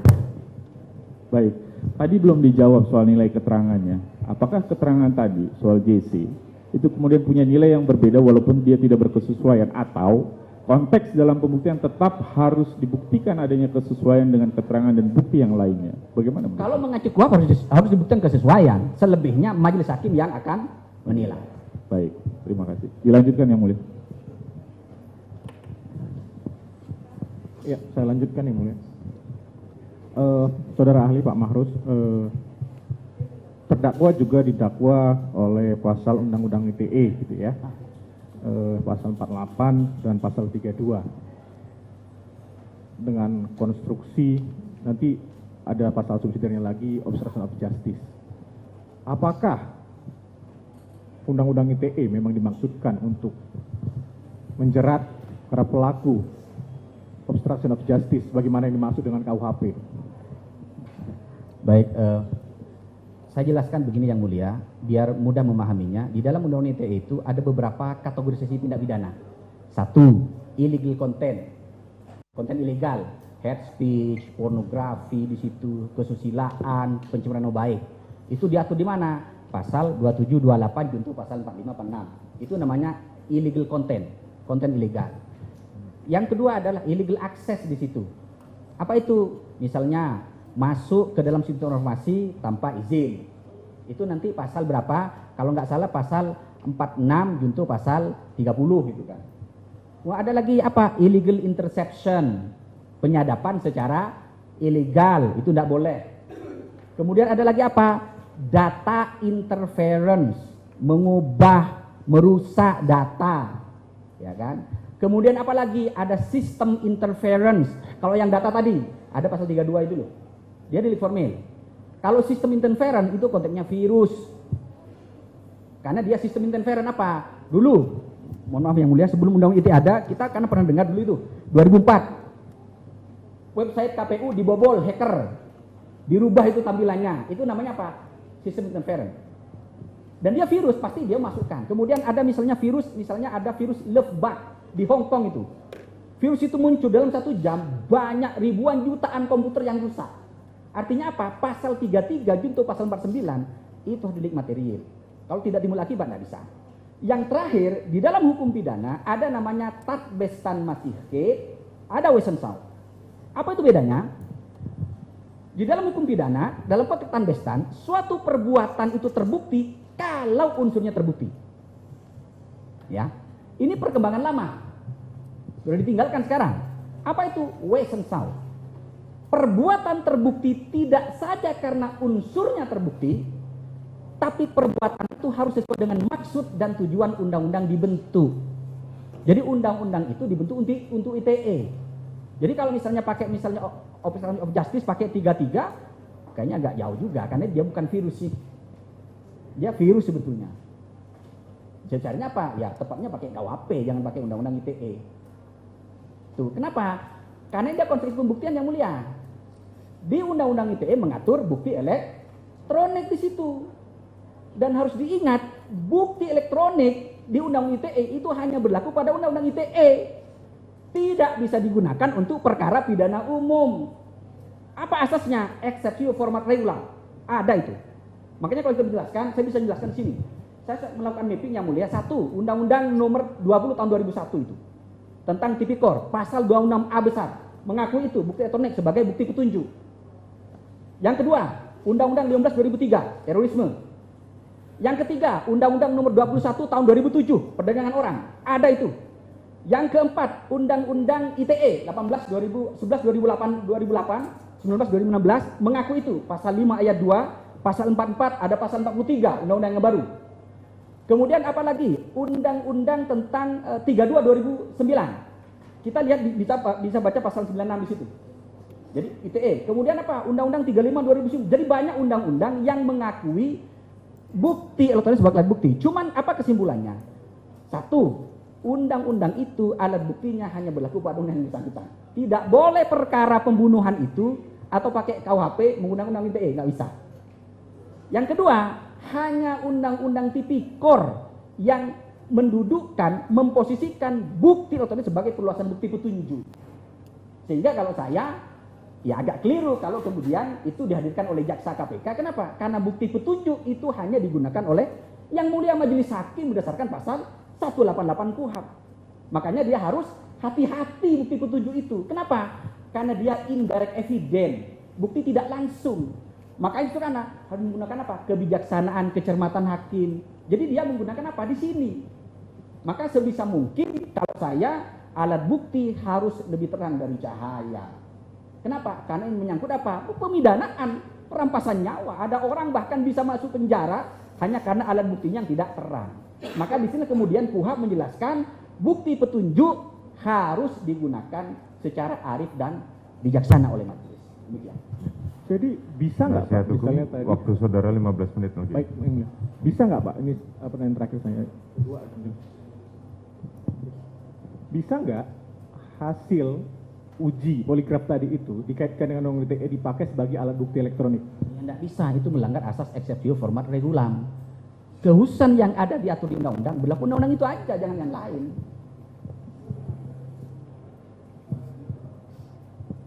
Kalau terkait obstruction of justice dalam KUHP bisa dijelaskan sedikit nggak? Ini agak lama diskusinya nanti ya kan. Ya. Ringkas saja Pak. Ya itu kan sebetulnya biasanya post-factum kan. Setelah ada kejahatan dia berusaha melakukan penghilangan jejak, merusak apa gitu kan. Ke situ aja. Cuma kan di situ deliknya delik material. Memang ahli debat ini, apakah formil material? Ada yang mengatakan itu material. Kenapa? Karena kalau tidak rusak berarti tidak akan hilang jejak itu. Gitu. Ada yang mengatakan formil. Ini kita diskusi saja. Monggo aja nanti kalau saya itu material harus timbul akibat. Tapi biasanya dia post factum. Setelah orang melakukan kejahatan, kemudian dia menghilangkan jejak dengan apa misalnya. Berarti bisa disimpulkan nggak Pak? Apakah semua orang yang melakukan kejahatan terus menyembunyikan barang bukti? Karena naturalnya kan pelaku kejahatan akan menyembunyikan ya Pak ya. Kemudian diancam dengan pasal itu tuh bagaimana menurut Bapak? Kalau saya begini, pertama tidak semua orang itu ketika ya dia natural sebetulnya sih. Karena tapi ini tidak mutlak ya. Karena di Madura itu dalam konteks carok dia tidak menghilangkan. Dia justru ketika membunuh datang dia ke polisi itu. Saya Pak pelakunya itu kan. Jejaknya bukan hilang, tampak secara terang benderang itu. Itu saya. Lanjutkan lagi. Saudara ahli, saya ingin mempertegas beberapa hal saja. Melanjutkan yang tadi disebut kalau soal obstruction of justice itu post factum ya. Artinya setelah perbuatan dilakukan. Nah, ini kesannya bertentangan dengan prinsip perencanaan, di mana perencanaan harus disusun sebelum perbuatan dilakukan. Jadi bisakah seseorang dijerat melakukan pembunuhan berencana, tapi salah satu argumentasi dalam berencana itu adalah perbuatan-perbuatan yang juga didakwa dengan obstruction of justice. Apakah itu saling bertentangan? Begini, kalau misalnya konteks pasal 340 ya, menghilangkan jejak itu harus timbul di awal, bukan di akhir. Jadi kalau misalnya begini, kan ada dua kemungkinannya. Setelah korban mati, pelaku melakukan rekayasa, kan gitu toh? Tapi rekayasa itu sebetulnya dari awal, sejak dia memutuskan kehendak ada jangka waktu. Tapi bisa jadi setelah korban meninggal, dia timbul untuk melakukan rekayasa. Maka kalau faktanya seperti itu, tidak bisa dia dikatakan perencanaan. Kenapa? Karena itu dua kejadian yang berbeda. Yang pertama adalah memang pembunuhan yang direncanakan, misalnya kalau memang memenuhi 3 unsur tadi. Yang kedua, karena dia misalnya korban sudah meninggal, kemudian dia apa? Bisa jadi kan responnya ternyata, gimana nih, gitu kan. Kemudian dia hilangkan itu. Nah, maka ada ada dia niat yang berbeda di situ, sehingga apa? Dia dua delik. Tidak bisa dikaitkan bahwa setiap ada upaya untuk menghilangkan jejak, lantas dikatakan bahwa itu pembunuhan berencana, tidak bisa. Kenapa? Harus dilihat. Yang tadi 3 tadi itu ya, memutuskan kehendak, tenang, ada jangka waktu dan perasaan tenang. Oke, terima kasih ahli. Berikutnya terkait dengan pembuktian berencana tadi. Itu kan harusnya sejak awal sudah dibuktikan adanya 3 hal tadi dan dalam keadaan tenang. Pertanyaannya ini menyambung pertanyaan tadi terkait dengan kedudukan alat bukti, satu saksi dan prinsip beyond reasonable doubt. Saya ingin menegaskan saja, apakah aspek perencanaan atau unsur apapun dalam 340 atau 338 bisa hanya menggunakan satu keterangan saksi yang terdiri sendiri dan tidak berkesesuaian dengan bukti atau saksi yang lain. Ini kan asas umum bahwa kalau hanya ada satu saksi dan keterangannya tidak berkesesuaian, dia tidak layak dijadikan sebagai alat bukti. Berarti kalau itu digunakan sebagai alat bukti, bisa kita sebut itu alat bukti yang tidak valid secara hukum. Di situ 183, dua alat bukti yang sah. Nah, kalau saksi satu mengatakan dia kejadiannya jam 5, yang satu jam 7, udah nggak sesuai itu. Berarti apa? Dia ditolak sebagai alat bukti. Saudara ahli, saya ingin menegaskan soal poligraf tadi. Sebagai ilustrasi, poligraf dilakukan oleh penyidik di Polri, dan ketika melakukan tes poligraf tersebut tentu penyidik harus mematuhi aturan yang berlaku di internal Polri. Yang tadi disebut peraturan kepolisian, yang ada juga yang menyebut itu SOP dan prasyarat poligraf bisa dilakukan. Saya ingin menegaskan saja, kalau ketika penyidik melakukan bersama ahli melakukan tes poligraf tersebut melanggar aturan yang seharusnya mereka jalankan di peraturan polisi, apakah itu berkonsekuensi terhadap validitas alat bukti poligraf tersebut? Yang pertama, kalau dasarnya perkap, dia nggak boleh itu jadikan dasar untuk menetapkan orang jadi tersangka, karena dasarnya harus undang-undang. Hukum acara tidak boleh diatur di perkap. Artinya apa? Dia nggak valid itu. Dasarnya aja nggak valid itu kan. Apalagi kemudian dalam prakteknya ternyata tidak diikuti apa yang diatur di perkap. Sudah double tidak valid namanya itu. Tidak valid karena dasar hukumnya tidak valid, kan dia bukan undang-undang. Yang kedua ternyata dalam praktek disimpangi yang diatur di situ. Gitu. Namanya double invalid namanya itu. Double invalid ya. Itu versi saya aja yang mulia itu. Nah, capek itu saya mulia nih yang mulia.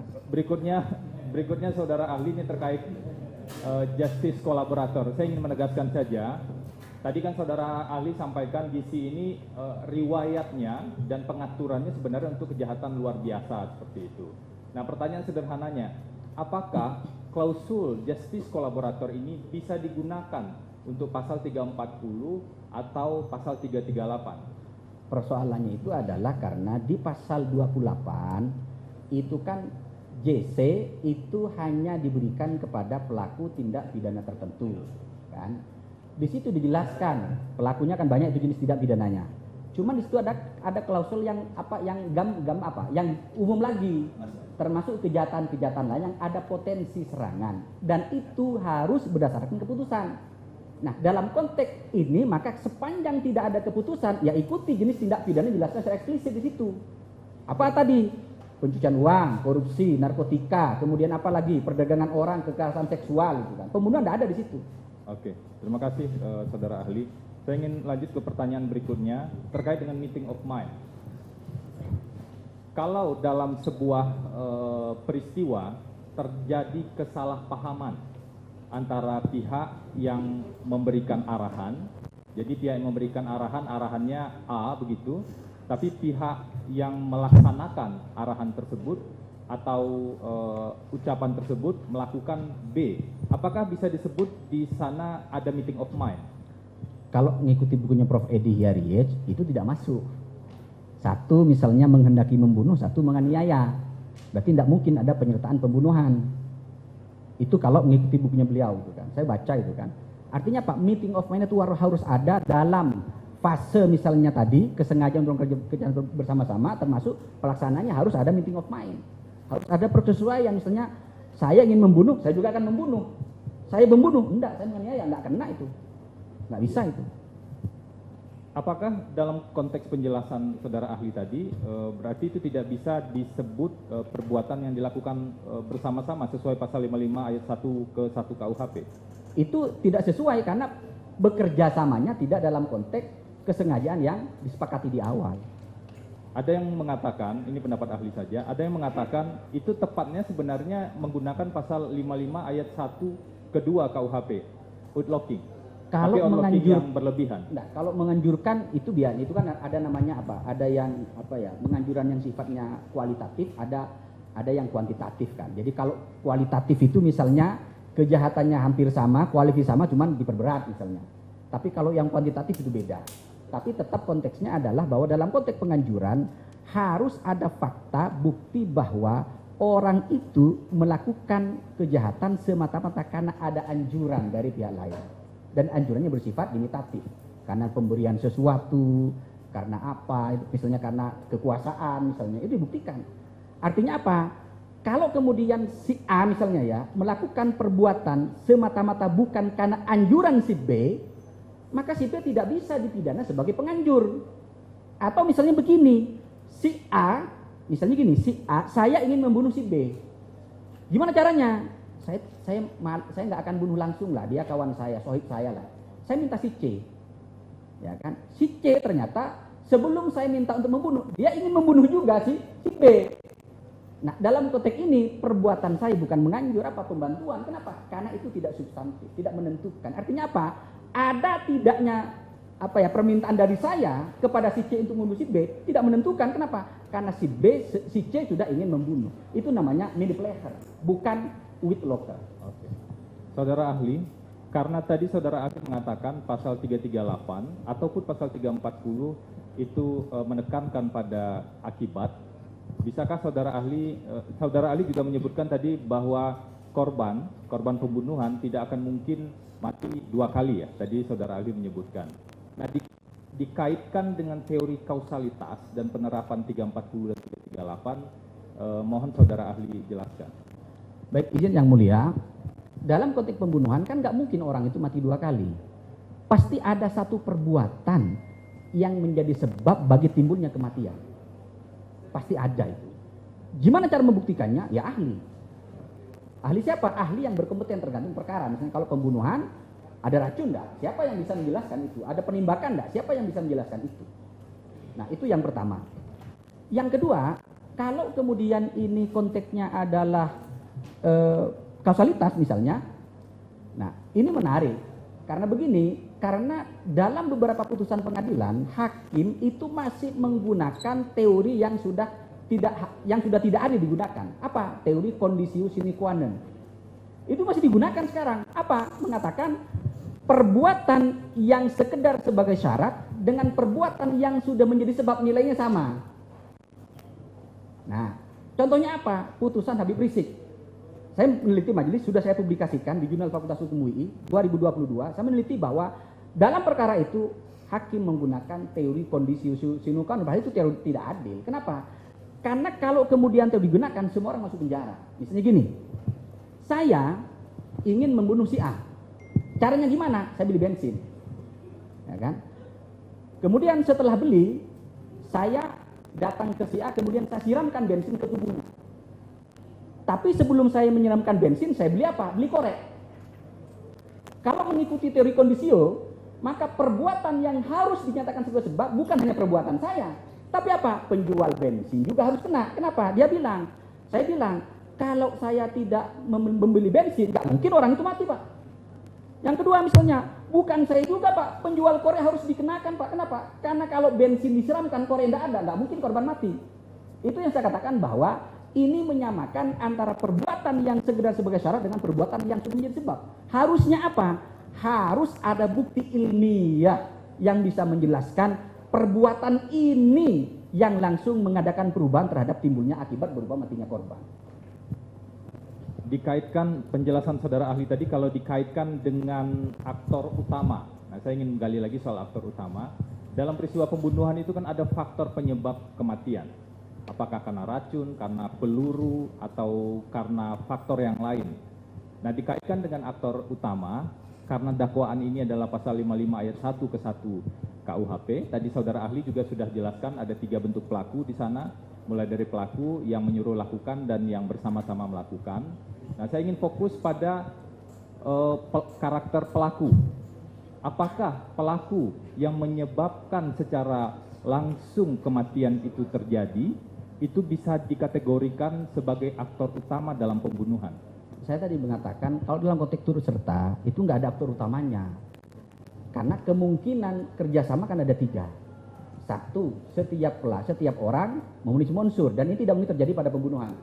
Kan tidak mungkin ada korban mati sampai 3 kali, pasti hanya 1. Yang kedua, bisa jadi yang memenuhi unsur hanya 1, yang lain tidak.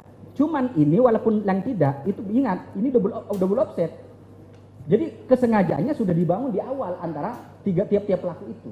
Kalau ternyata itu bukan turut serta, karena tadi kan kita juga bertanya, misalnya dalam bukti tidak ditemukan adanya meeting of mind, tapi ada orang mati dan disebabkan oleh suatu sebab tertentu.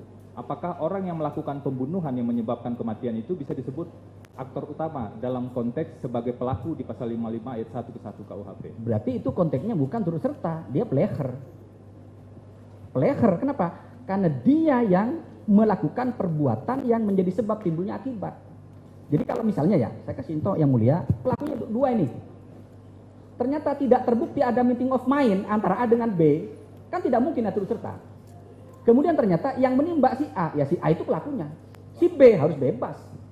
Kenapa? Karena turut sertanya tidak terbukti, padahal konteksnya meeting of mind. Kalau si B juga ingin dikenakan, pastikan ada meeting of mind antara A dan B.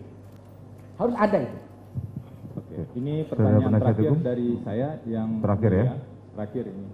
Tadi saudara ahli mengatakan bahwa motif itu wajib dibuktikan, gitu ya, benar ya, saudara ahli, dan dikaitkan dengan untuk melihat apakah kondisi tenang itu terpenuhi atau tidak. Nah, saya ingin bertanya, menghubungkan dengan penjelasan awal saudara ahli tadi, saudara ahli mengatakan bahwa unsur dengan sengaja adalah bagian dari unsur delik yang dicantumkan secara eksplisit di pasal 338 dan 340. Sehingga, boleh minum nggak? saudara ahli, yang mulia? Saya boleh minum silakan. ya? Oke, silakan. Mohon maaf Pak. Ya, Izin yang mulia, saya tunggu Ya. ahli minum dulu. lanjut.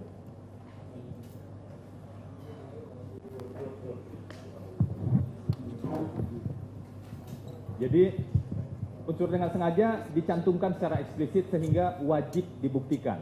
Nah, yang ingin saya gali, sengaja di 340 kan dolus premeditatus dengan uraian yang sudah dijelaskan tadi. Kemudian sengaja di 338 itu berbeda dengan 340. Nah, terkait dengan motif,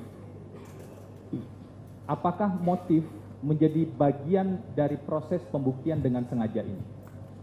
Motif itu konteksnya, kalau 340 konteksnya unsur dengan rencana terlebih dahulu apa? Memutuskan kehendak dalam situasi tenang. Ketika seseorang memutuskan kehendak untuk menghilangkan nyawa, itu kan pasti ada motifnya. Itu harus dibuktikan. Kenapa? Untuk memperjelas apakah kondisi batin kejiwaan pelakunya memang situasinya tenang. Siapa yang bisa menjelaskan? Ahli yang kompeten. Pasti bukan saya. Itu aja. Kalau di 338 pembuktian motif posisinya di mana? Itu dia dengan sengaja. Cuman kalau 338 ada motif, cuman dia tidak dalam konteks jeda waktu berpikir tenang, kan dia spontan. Misalnya begini, ada orang yang lihat ada putusan majelis yang saya baca itu ada 2011, bukan? Dia melihat apa? Istrinya melihat orang lain ada di dalam kamar bersama istrinya. Langsung dia spontan, langsung diambil parang dipenggal lehernya. Apa motifnya? Dia menganggap saya merasa dilecehkan kehormatan saya. Tapi itu tidak rencana, sengaja iya. Kenapa? Karena emosi memuncak, dia langsung diambil parang, lari cari parangnya, dia nggak mempersiapkan, langsung ditebas. Hakim mengatakan bahwa ini tidak ada rencana. Kenapa? Karena motif kemudian kehendak pelaksanaannya itu dalam satu waktu. Oke, ini masih berhubungan yang mulia sedikit lagi. Bisakah saudara ahli menjelaskan apa yang dipaparkan tadi dikaitkan dengan prinsip atau konsep constraint morale? Oh, itu apa? Victimologi ya, tentang victim participation to crime ya. Biasanya begini, di dalam kajian victimologi, kadang-kadang itu korban memberikan andil bagi terjadinya kejahatan. Itulah kenapa kemudian dalam putusan yang saya baca itu, ketika korban ikut andil dalam terjadinya kejahatan, misalnya pelaku itu membunuh korban karena merasa kehormatannya dinudai. Dalam putusan hakim itu 2011 majelis, itu ternyata menjadi alasan yang meringankan. Di dalam putusan itu, secara asas memang memungkinkan. Dan karena dalam banyak tindak pidana itu justru yang membuat terjadinya kejahatan itu tidak hanya karena dari pelakunya, tapi karena ada respon dari korban.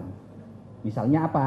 Mohon maaf ini biar tidak kaku, misalnya ibu-ibu kalau ke pasar padahal membeli ikan, yang dibawa apa? Tas branded 300 juta padahal mau ke pasar. Kemudian apa? Dipakai lagi kalungnya di sini, kalau jalan tangannya apa? Agak kaku gini-gini itu kan. Sehingga apa? Orang itu termotivasi. Oh, ini loh. Ini adalah apa? Mangsa saya. Artinya apa? Ketika ada orang misalnya mengambil secara paksa bilang si ibu, sebetulnya ada andil dari si ibu. Kenapa dia ke pasar pakai jewelry yang mahal-mahal gitu. Itu konteks namanya victim participation to crime. Cukup ya? Oke, terima kasih. Baik, pada jaksa penuntut umum kita berikan waktu 30 menit untuk bertanya. Baik, terima kasih Yang Mulia. Saudara Ali, tadi saudara menerangkan terkait motif, bahwa motif ini adalah suatu hal yang sangat perlu dibuktikan. Karena jika tidak ada motif adalah suatu hal yang tidak masuk akal. Menurut pendapat ahli, pembuktian motif ini apakah berhubungan dengan kaitannya terkait dengan untuk kepentingan dalam konteks kebijakan pemidanaan atau terkait dengan hubungannya dengan masalah terbukti tidak terbuktinya suatu unsur delik yang didakwakan? Itu bisa dua. Satu, bisa konteks terbuktian unsur dengan rencana terlebih dahulu, dan itu berimplikasi kepada apa? Kepada pemidanaan. Dalam putusan yang saya kaji, ada kasus di mana motifnya karena ingin membela kehormatan istri. Istrinya ternyata diperkosa, kemudian dia berpikir secara tenang. Jadi tidak gegabah, dia masih nunggu beberapa saat, kemudian dia masih mencari alat apa yang pas digunakan untuk menghilangkan korban, ya kan? Kemudian di pengadilan ternyata satu, itu menjadi salah satu faktor menyatakan bahwa terencana terbukti. Yang kedua, bisa jadi motif itu menunjuk kepada sikap kebatinan pelaku saat memutuskan situasi dalam tenang. Artinya apa? Bisa jadi karena motifnya ini maka kemudian pelaku emosi. Seperti itu. Gimana cara menunjukkan? Silakan datangkan ahlinya. Apa perkataan ahli psikologi terkait itu? Itu yang pertama. Yang kedua, karena seperti itu motifnya, maka kemudian hakim dalam putusannya itu dijadikan sebagai faktor yang memperingan pidana. Itu ada putusannya 2011. Ya. Itu ada dua, itu menjadi hal-hal yang memperingan pidana. Baik. Dalam suatu kasus, ya kan, ada juga kemungkinan bahwa seseorang pelaku itu tidak mau mengungkapkan motif karena sebagaimana pendapat ahli tadi, itu dapat memperberat atau memperingan sehingga dia menyembunyikan motif yang sebenarnya, ya kan? Nah, tetapi di dalam perencanaan, syarat-syarat perencanaannya sebagaimana telah saudara ahli jelaskan tadi, ada beberapa poin. Dia memutuskan kehendak dengan tenang, terus kemudian dia mengetahui akibat yang akan dilakukan, yang timbul dari yang akan dilakukan, dan seterusnya. Nah, jika kemudian dia menutupi motif tersebut, tetapi syarat-syarat perencanaan itu terpenuhi, bagaimana menurut pendapat ahli? Pertama, kalau misalnya pelakunya menutup motif, kan bisa dicari alat bukti yang lain. Apakah ada alat bukti yang lain yang menjelaskan bahwa memang meskipun pelaku menutupi motif, tapi ahli menjelaskan motifnya ini, ya kan? Kemudian nanti dilihat, apakah dari keterangan ahli tadi motifnya ini, kemudian dilihat apakah dengan motif itu kemudian pelaku masih berpikir secara tenang. Kalau ternyata masih berpikir secara tenang, itu perencanaan. Tapi kalau ternyata berdasarkan penilaian ahli, pelakunya tidak menyebutkan motifnya seperti apa, tapi ahli mengatakan motifnya ini, disimpulkan bahwa dalam saat itu pelaku tidak dalam kondisi tenang ketika memutuskan, ada misalnya trauma luar biasa, ada tes psikologinya, maka dalam konteks ini perencanaan pasti tidak akan terbukti. Baik, kita ilustrasikan contoh ahli. Seseorang itu mempunyai ada suatu kebencian terhadap orang itu, ya kan? Karena kebencian ini sehingga mengakibatkan dia ingin berencana membunuh. Dia mempersiapkan ahli, mempersiapkan segala sesuatu halnya, mulai dengan tenang. Masalah interval waktu tidak menjadi hal, karena kan tidak ada memang suatu pendapat yang pasti mengenai kapan interval waktu itu harus dipenuhi. Tetapi dengan rencana-rencana tadi bisa dibuktikan oleh seorang penuntut umum, ya kan? Dia mempersiapkan senjata, terus dia mempersiapkan di mana akan dieksekusi, siapa yang akan melakukan eksekusi, ya kan? Terus kemudian dilaksanakan eksekusi dan dia kemudian tahu akibat yang akan dilakukan itu dengan kemudian membuat skenario-skenario, mempersiapkan apapun tindakan-tindakan yang agar perbuatan itu tidak diketahui. Nah, Dengan demikian, apakah menurut ahli tetap harus motif itu menjadi suatu hal yang digunakan pembuktian unsur? Padahal dari alat bukti yang kita peroleh, semua unsur-unsur bestandel delik dalam suatu delik material pasal 340 itu sudah terpenuhi, ahli. Tidak, kan saya menanyakan, apakah pendapat ahli bagaimana? Ya, silakan dijawab. Biar nanti majelis yang akan menilai. Baik, majelis, mempersiapkan alat itu tidak identik dengan merencanakan. Kalau tidak, kalau ingin Mohon clear, izin, ahli, saya tidak hanya mengatakan saya jelaskan mempersiapkan dulu. alat saja. Gini aja, kalau Bapak bicara saya diam. Siap, ahli. Kalau saya bicara Bapak diam. Lanjut, ahli. Saya di sini bukan ahli ya. Saya bukan saksi, saya ahli. Sehingga saya tidak boleh dipentingkan dengan perkara ini ya. Baik. Jadi kita saling menghormati aja. Kalau saya bicara Bapak diam, semuanya diam.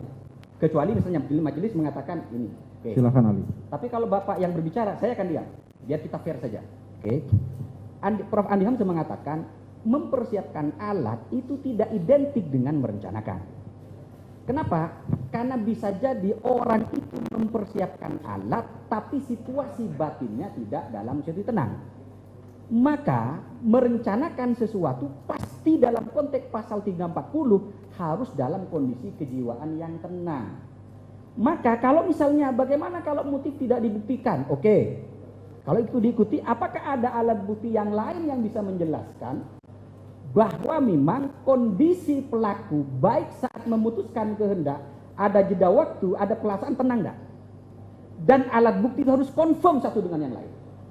Kalau ada satu alat bukti yang dia confirm, berarti itu meragukan. Misalnya begini, saksi mengatakan, enggak Pak, itu dia biasa-biasa saja. Tapi ahli mengatakan berdasarkan psikologi, enggak, dia psikologinya dalam kondisi apa? Tidak tenang, ada trauma. Berarti ada alat bukti yang saling tidak confirm. Maka sulit disimpulkan bahwa terjadi perencanaan dalam konteks ini. Itulah kenapa kemudian perencanaan itu harus didukung oleh alat bukti yang memadai, baik saat memutuskan kehendak, ada jeda waktu, kemudian ada pelaksanaan. Baik, ahli. Yang saya tanyakan tadi adalah pada ahli, ini apabila ada kesempurnaan terkait dengan syarat-syarat yang sudah ahli sebutkan tadi. Saya tidak hanya mengatakan membatasi pada alat, tapi semua, artinya syarat-syarat daripada unsur persanaan itu teman-teman, interval waktu, kehendak, dan timbul akibat yang dia ketahui. Nah, tapi kemudian ada kesulitan untuk membuktikan motif. Tapi semua unsur di dalam bestandel delik dan pasal 340 itu bisa dibuktikan, ya kan? Apakah ini kemudian menurut pendapat ahli tetap menjadi tidak bisa dibuktikan dalam perkara ini? Dalam putusan pengadilan itu ada dua majelis. Satu, ada yang mengatakan motif wajib dibuktikan karena itu berkaitan dengan keputusan kehendak dalam susunan. Meskipun seperti itu, ada beberapa putusan yang dalam perkara itu motifnya tidak jelas. Tidak jelas. Itulah kenapa kemudian karena tidak jelas, yang saya baca itu hakim tidak menyimpulkan adanya perencanaan. Kenapa? Yang dibuktikan adalah dia ternyata tidak dalam situasi tenang. Jadi di sini motif itu berkorelasi dengan ketenangan kejiwaan pelaku baik saat memutuskan, ada jeda maupun dalam pelaksanaan. Tetapi dalam perkara-perkara tertentu seharusnya, ini saya bicara tentang yang normatif, ya harus ada didatakan ahli yang bisa memastikan apa motif pelaku melakukan kejahatan. Yang kedua, apa alat bukti yang bisa menjelaskan bahwa kondisi kejiwaan pelaku adalah dalam situasi tenang. Jadi harus ada di situ. Dan harus saling confirm satu dengan yang lain. Itu aja dari saya. Jadi ketegasan ahli ya. Apakah kemudian dengan dia tidak menyembunyikan suatu motif ya? Apakah menurut pendapat ahli ini menjadi bagian juga bahwa tidak bisa membuktikan ketenangan tadi? Bisa saja ahli, ya kan? Dia sembunyikan motif. Tetapi kemudian dia melakukan itu dengan ada ketenangan gitu loh. Karena dia menyembunyikan motif agar ya tadi salah satu syarat bagaimana supaya ada memperingan hukuman gitu. Nah, atau dia membohongi motif yang diucapkan. Nah, itulah. Jadi ketenangan dengan motif ya kan apa korelasi yang harus diinikan ahli? Bisa dijelaskan yang dimaksud membohongi motif seperti apa? Umpama dia mengungkapkan motif yang tidak sebenarnya, ya kan? Dia mengungkapkan motif yang tidak sebenarnya. Karena kalau dia ungkapkan motif yang sebenarnya, ini justru akan memperberat. Bagaimana menurut pendapat sudah ahli? dijelaskan Tadi bukan hanya terdakwa, lewat alat bukti yang lain motif itu diungkapkan. Tadi Ya, sudah ini kan dijelaskan saya tidak oleh bercerita fakta, saya hanya bicara tentang bagaimana suatu kondisi-kondisi tertentu dalam konteks teori. Itu ya. Biarkan saksi biarkan ahli menjawab, nanti majelis yang menilai. Baik. Seharusnya ini didatangkan ahli psikologinya. Harusnya gitu. Jadi karena begini loh. Saya kasih ilustrasi begini. Ada pelaku itu dia memiliki hubungan yang sangat unik dengan orang tertentu. Misalnya istri saya. Ini majelis ini unik. Makanya ini perlu dikonfirm ke ahli psikologinya. Saya misalnya begini, tidak mungkin istri saya akan mengatakan misalnya saya diperkosa. Saya nggak mungkin majelis. Ini unik. Kenapa unik? Karena itu individu berbeda-beda. Ya kan? Tidak mungkin. Kenapa? Karena saya percaya 1000% kepada istri saya misalnya. Maka misalnya gini, kenapa Bapak tidak rasional, harus menimbang? Ini konteksnya sangat spesifik. Oleh karena itu maka perlu ada ahli lain yang bisa menjelaskan itu. Siapa yang menjelaskan? Ahli yang berkompeten. Saya tidak bisa menjelaskan pertanyaan Bapak karena itu terkait dengan kejiwaan. Nanti saya bisa sesat saya. Jadi tinggal ini aja Pak, biar clear. Apakah ada ahli psikologinya? Saya mohon maaf majelis, saya belum pernah lihat live sidang ini. Saya belum pernah majelis. Saya belum pernah. Terima kasih ahli. Nah, sebagaimana dengan pendakwaan kami terkait dengan delik-delik yang kami dakwakan dalam suatu pasal. Dalam hal ini adalah delik material pasal 340. Nah, apakah dalam pembuktian suatu motif itu diperlukan juga adanya alat-alat bukti berkesesuaian dengan pasal 183 dan 84 KUHP tadi? Harus didukung dengan 2 alat bukti juga. Saya tadi kan membatasi ketika merencanakan itu kan pasti ada memutuskan kehendak dalam situasi tenang. Disitulah pentingnya motif dibuktikan. Tapi untuk delik material kan tidak semua seperti itu rumusan deliknya.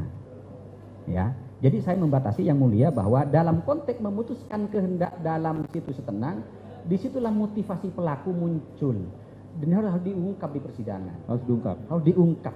Dengan Siapa yang menjelaskan? Bukan saya nggak ahli masalah itu. Tapi saya bisa memahami bahwa di dalam bukunya Pak Lamintang itu dia mengatakan pasal 340 itu adalah pasal terutama perencanaan itu kondisi kejiwaan pelaku. Maka mutlak di situ ada pembuktian dari ahli psikologi. Kenapa ahli hukum tidak bisa? Tetap dengan 2 alat bukti dan keyakinan Ya. majelis. Oke, baik. Kami ganti pertanyaan yang lain. Ahli. Dalam suatu delik material, ya kan, sebagaimana kami dakwakan dalam 340 dan 338, bagaimana kita melihat suatu teori kesengajaan ya dalam bentuk willen and witten, bahwa seseorang itu menghendaki dan kemudian dia mengetahui, ya kan, terhadap perbuatan dan timbulnya suatu akibat. Kami minta penjelasan ahli. Jadi tahu kalau perbuatan itu dilarang, tahu kalau timbulnya akibat itu juga dilarang. Itu kan willen and witten ya. Nah, itu kan di MVT-nya. Tapi dalam konteks perencanaan ya tetap sama. Jadi semua literatur yang saya baca itu syaratnya majelis 3. Memutuskan kehendak dalam situs tenang, ada jangka waktu, kemudian pelaksanaan. Tinggal nanti kondisi kejiwaan itu harus ada ahli yang bisa menjelaskan. Kalau saya jelas tidak bisa. Tetap harus ada kondisi kejiwaan. Iya. Baik. Tadi ahli menerangkan bahwa terkait dengan teori turut serta, ya kan? Tadi ahli mengklasifikasikan tipologi pelaku turut serta itu bahwa ada juga pelaku yang sama-sama menjadi peserta, ya kan? Ada juga pelaku yang tidak memenuhi seluruh unsur. Ada pelaku yang memenuhi seluruh unsur. Semua pelaku memenuhi seluruh unsur dan ada pelaku yang salah satu memenuhi seluruh unsur dan yang lainnya adalah sebagai pendukung pemenuhan daripada bagian unsur.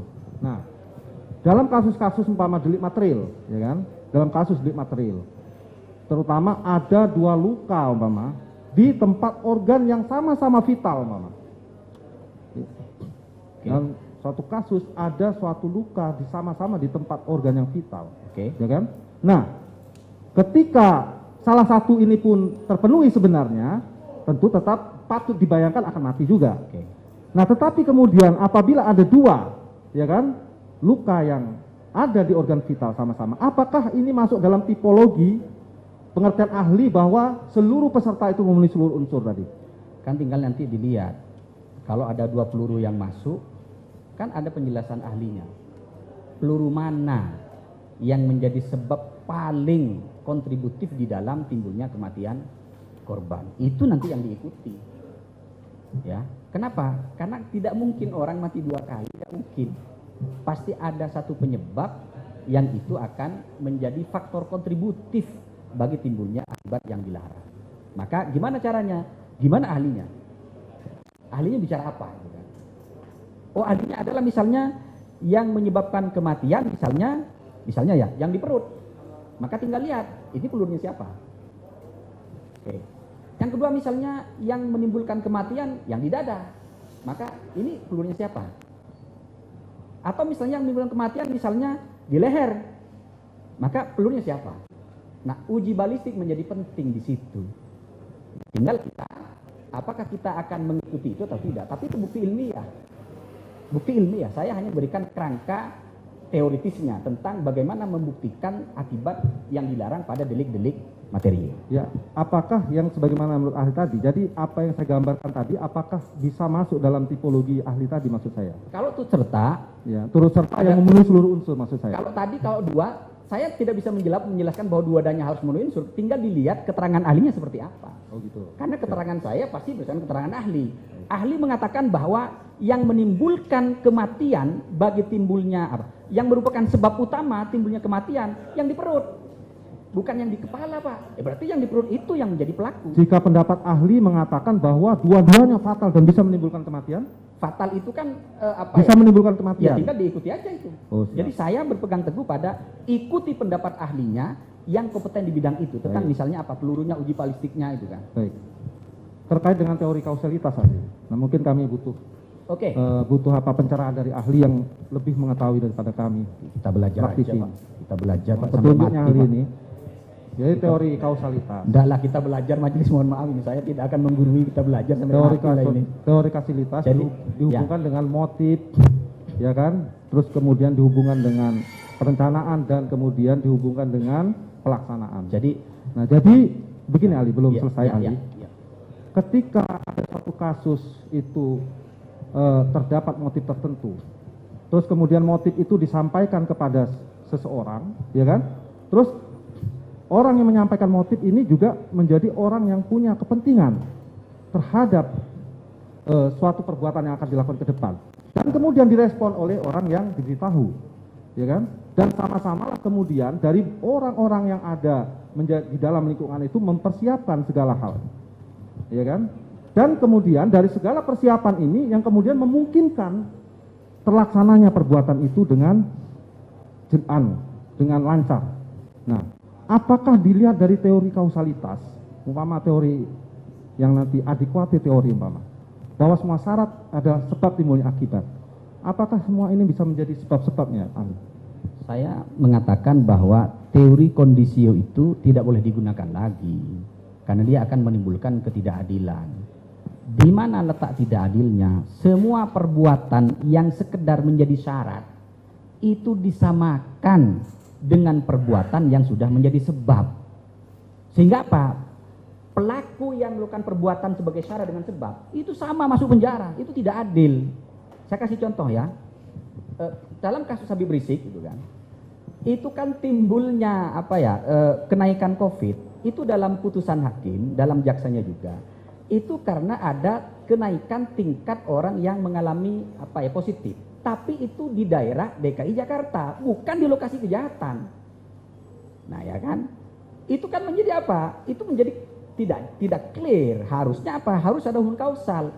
Orang ini katakanlah ya positif COVID karena perbuatan Habib Rizik. Tapi di situ enggak. Ya, ahlinya mengatakan kami tidak punya data yang di Petamburan, kami punya data di DKI. Walaupun kami menjelaskan, ya ini tidak bisa confirm bahwa naiknya tingkat COVID di Petamburan karena perbuatan Habib Rizik. Itu yang saya katakan bahwa kemudian hakim menggunakan teori kondisio. Ya, kalau mau firm, kalau mau konsisten dengan teori itu, semua orang yang membantu Habib Rizik datang ke Indonesia masuk penjara semua dia. Semua orang yang ratusan ribu itu loh nunggu di bandara, dia menjadi apa? Menjadi perbuatan sebagai syarat. Karena tanpa itu tidak mungkin terjadi COVID kan? Artinya apa? Harus masuk penjara kalau mengikuti teori ini. Maka kemudian teori von Bury ini harus ditinggalkan. Kenapa? Dia logis tapi tidak adil. Hukum itu logis tapi harus adil. Maka apa? Gunakanlah teori apa? Mengindividualisir. Kalau dalam konteks timbulnya kematian, apa penjelasan ahli terkait dengan ini? Bukan ahli hukum. Misalnya apa? Ada korban mati. Matinya karena apa? Karena diracun. Racun apa? Racun arsenik misalnya. Cyanida. Siapa yang menaruh? Kapan ditaruh? Itu kan ada penjelasan ilmiahnya. Itu kemudian disimpulkan bahwa timbulnya akibat karena perbuatan ini. Kalau perbuatannya A, siapa A ini? A adalah Pak Mahrus, maka saya sebagai pelakunya. Jadi motif itu konteksnya adalah niat dan sengaja, Pak. Bukan kausalitas. Orang itu ketika dia motif pasti berniat. Setelah punya niat baru dia sengaja. Prof. Mulyatno mengatakan niat itu tidak sama dengan sengaja. Kenapa? Karena sejahat apapun niat tidak boleh dilarang. Karena masih di sini. Niat itu baru bisa menjadi sengaja ketika diwujudkan dalam bentuk perbuatan yang dilarang. Apa? Ditusuk. Apa? Ditembak. Apa? Diracun. Itu indikatornya. Baik. Tapi kemudian apakah kemudian ya, dari setiap peran-peran yang saya gambarkan tadi, ya kan, dari mulai motif, menyampaikan ini sampai kemudian terwujudnya suatu delik tadi, ini berhubungan dengan pasal 55 adalah merupakan bagian daripada pembagian peran, ya kan, dalam konteks pemenuhan seluruh unsur-unsur sehingga tercapainya delik. Oke. Misalnya begini, saya kasih contoh ada 5 yang terlibat. A, B, C, D, E. Kalau ingin konteksnya BDPL terus serta, kelima orang ini harus sepakat sebelumnya. Kelima harus sepakat. 1, 2, 3 harus firm. Sepakat untuk menghilangkan nyawa saya. Ya, sepakat. Baru kemudian setelah sepakat ada pembagian peran. Jadi pembagian peran itu disengaja, bukan karena kebetulan. Bukan karena insidentil. Misalnya apa? Gimana caranya Pak Mahrus akan meninggal? Ya sudahlah, kamu ikat tangannya, saya kakinya, saya ininya. Itu yang namanya kerjasama yang sudah dikehendaki. Itulah namanya double offset. Kalau dia hanya ada di situ, ya kan? Tapi sebetulnya dia tidak ada meeting of mind, itu bukan turut serta, Pak. Itu hanya peristiwa insidental aja. Artinya apa? Tidak bisa dia kena apa turut serta, nggak bisa. Baik, masalah terkait dengan fakta mungkin kami akan menyimpulkan masing-masing ahli. Tapi kami terima kasih bahwa telah diberikan pandangan pendapat ahli tadi. Sama-sama. Setidaknya kami menganggap bahwa pendapat-pendapat yang ahli berikan sangat mendukung pembuktian kami. Mungkin rekan kami ada yang melanjutkan. Satu saja ya, sudah hampir 30 menit. Baik.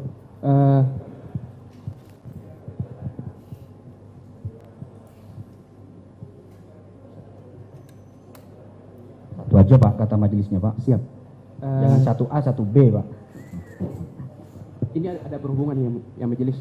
2 pertanyaan tapi sangat singkat. Oke, silakan. Pertanyaan pertama, kedudukan asas hukum pidana dan postulat dalam sumber hukum pidana itu kedudukannya di mana? Oh gini, asas itu dia valid. Jadi gini, norma itu valid kalau ada asas Pak. Iya. Ya, validitas norma bergantung pada asas. Baik. Tapi ada asas yang dirumuskan dalam norma, tapi ada yang tidak. Apa yang norma? Ya asas legalitas. Nah ini yang disalahpahami kita. Itulah kenapa kemudian di RUKUHP sekarang hampir semua asas dimasukkan. Kenapa? Karena penegak hukum mengatakan kalau tidak dicantumkan, tidak diikuti. Padahal norma itu berlaku karena ada asasnya. Baik, ketika ada pertentangan antara norma dan asas, mana yang lebih diikuti? Ya asas. Satu lagi terakhir, mohon izin saya dapati ini asas dari tadi Bapak menyinggung tentang Lamintang dan juga EDOS Hiarich. Ya. Saya mohon pendapat Bapak. Pertama, qua non obstat quo obster potes facere videtur. Seseorang dikatakan berbuat ketika ia tidak mencegah apa yang dia bisa cegah. Itu yang pertama. Dan yang kedua, idem est facere et non prohibere cum posit et qua non prohibit cum prohibere posit in culpa est. Memperbuat dan menolak untuk mencegah dilakukannya perbuatan merupakan hal yang sama, dan siapapun yang tidak mencegah walaupun ia memiliki kesempatan untuk mencegah maka ia patut dipersalahkan. Saya tidak menanyakan asas ini salah apa tidak, pendapat ahli. Itu bahasa apa Pak? Latin. Bahasa Latin. Tapi kan saya maknai dalam bahasa Indonesia. Menurut ahli. Jadi begini, kalau kita membaca kewajiban tadi, itu kalau deliknya delik omisi, tadi tetap orang itu baru dikatakan melakukan kejahatan karena tidak mencegah ketika dia punya kewajiban hukum, bukan kewajiban moral. Itulah kenapa delik omisi itu bersifat limitatif dan dirumuskan di dalam pasal. Terus bagaimana jika seorang Bapak penegak ini bukan satu pertanyaannya. agak berhubungan? Ketika penegak hukum kan memiliki kewajiban untuk menegakkan hukum dan menciptakan ketertiban di dalam. Kewajiban untuk menegakkan dan menciptakan ketertiban itu, tapi dia tidak melaksanakan kesempatan untuk mencegah atau menegakkan ketertiban tersebut. Itu bagaimana Ya, pendapat tinggal Anda? lihat normanya, apakah ada kewajiban hukum bagi dia. Kalau ada, wajib. Kalau enggak, ya enggak, itu kewajiban moral. Baik, cukup yang mulia. Cukup ya. Selanjutnya saya meminta pendapat dari terdakwa. Bagaimana terhadap keterangan saksi ini? Apakah benar semua, salah semua, atau tidak tahu menau? Terima kasih Yang Mulia. Cukup, Cukup ya. tidak ada tanggapan. Baik. Pada terdakwa Putri Chandrawati, Mohon izin Yang Mulia, tidak ada tanggapan. tidak ada tanggapan. Baik, saudara ahli, kami terima kasih saudara sudah hadir di persidangan ini, telah memberikan pendapat-pendapat saudara. Demikian, terima kasih. Ya, terima kasih. Silakan pindah ke sini, terdakwa.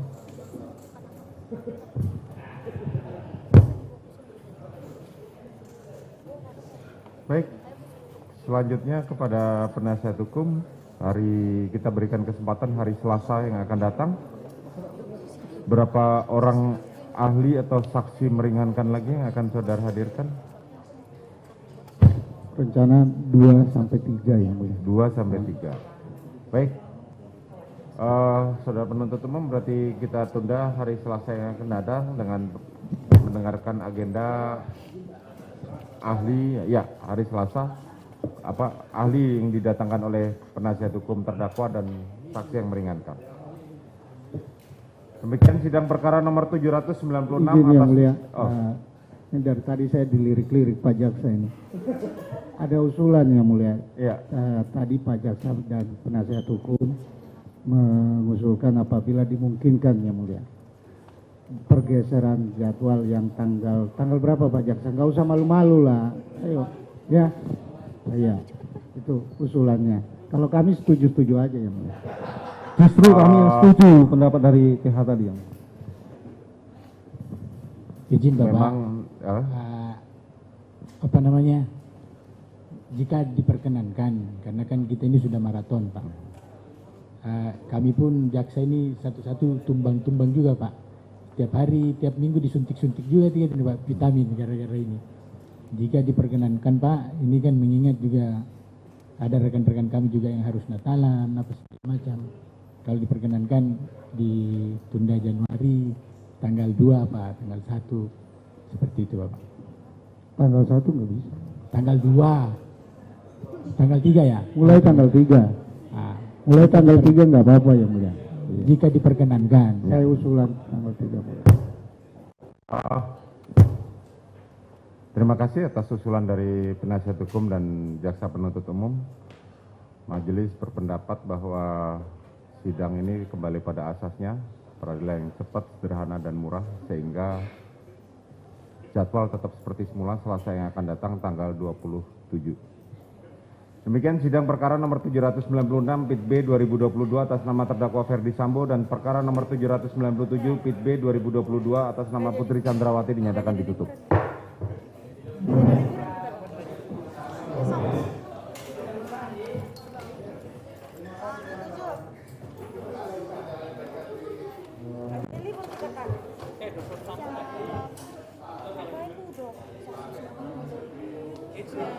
Sini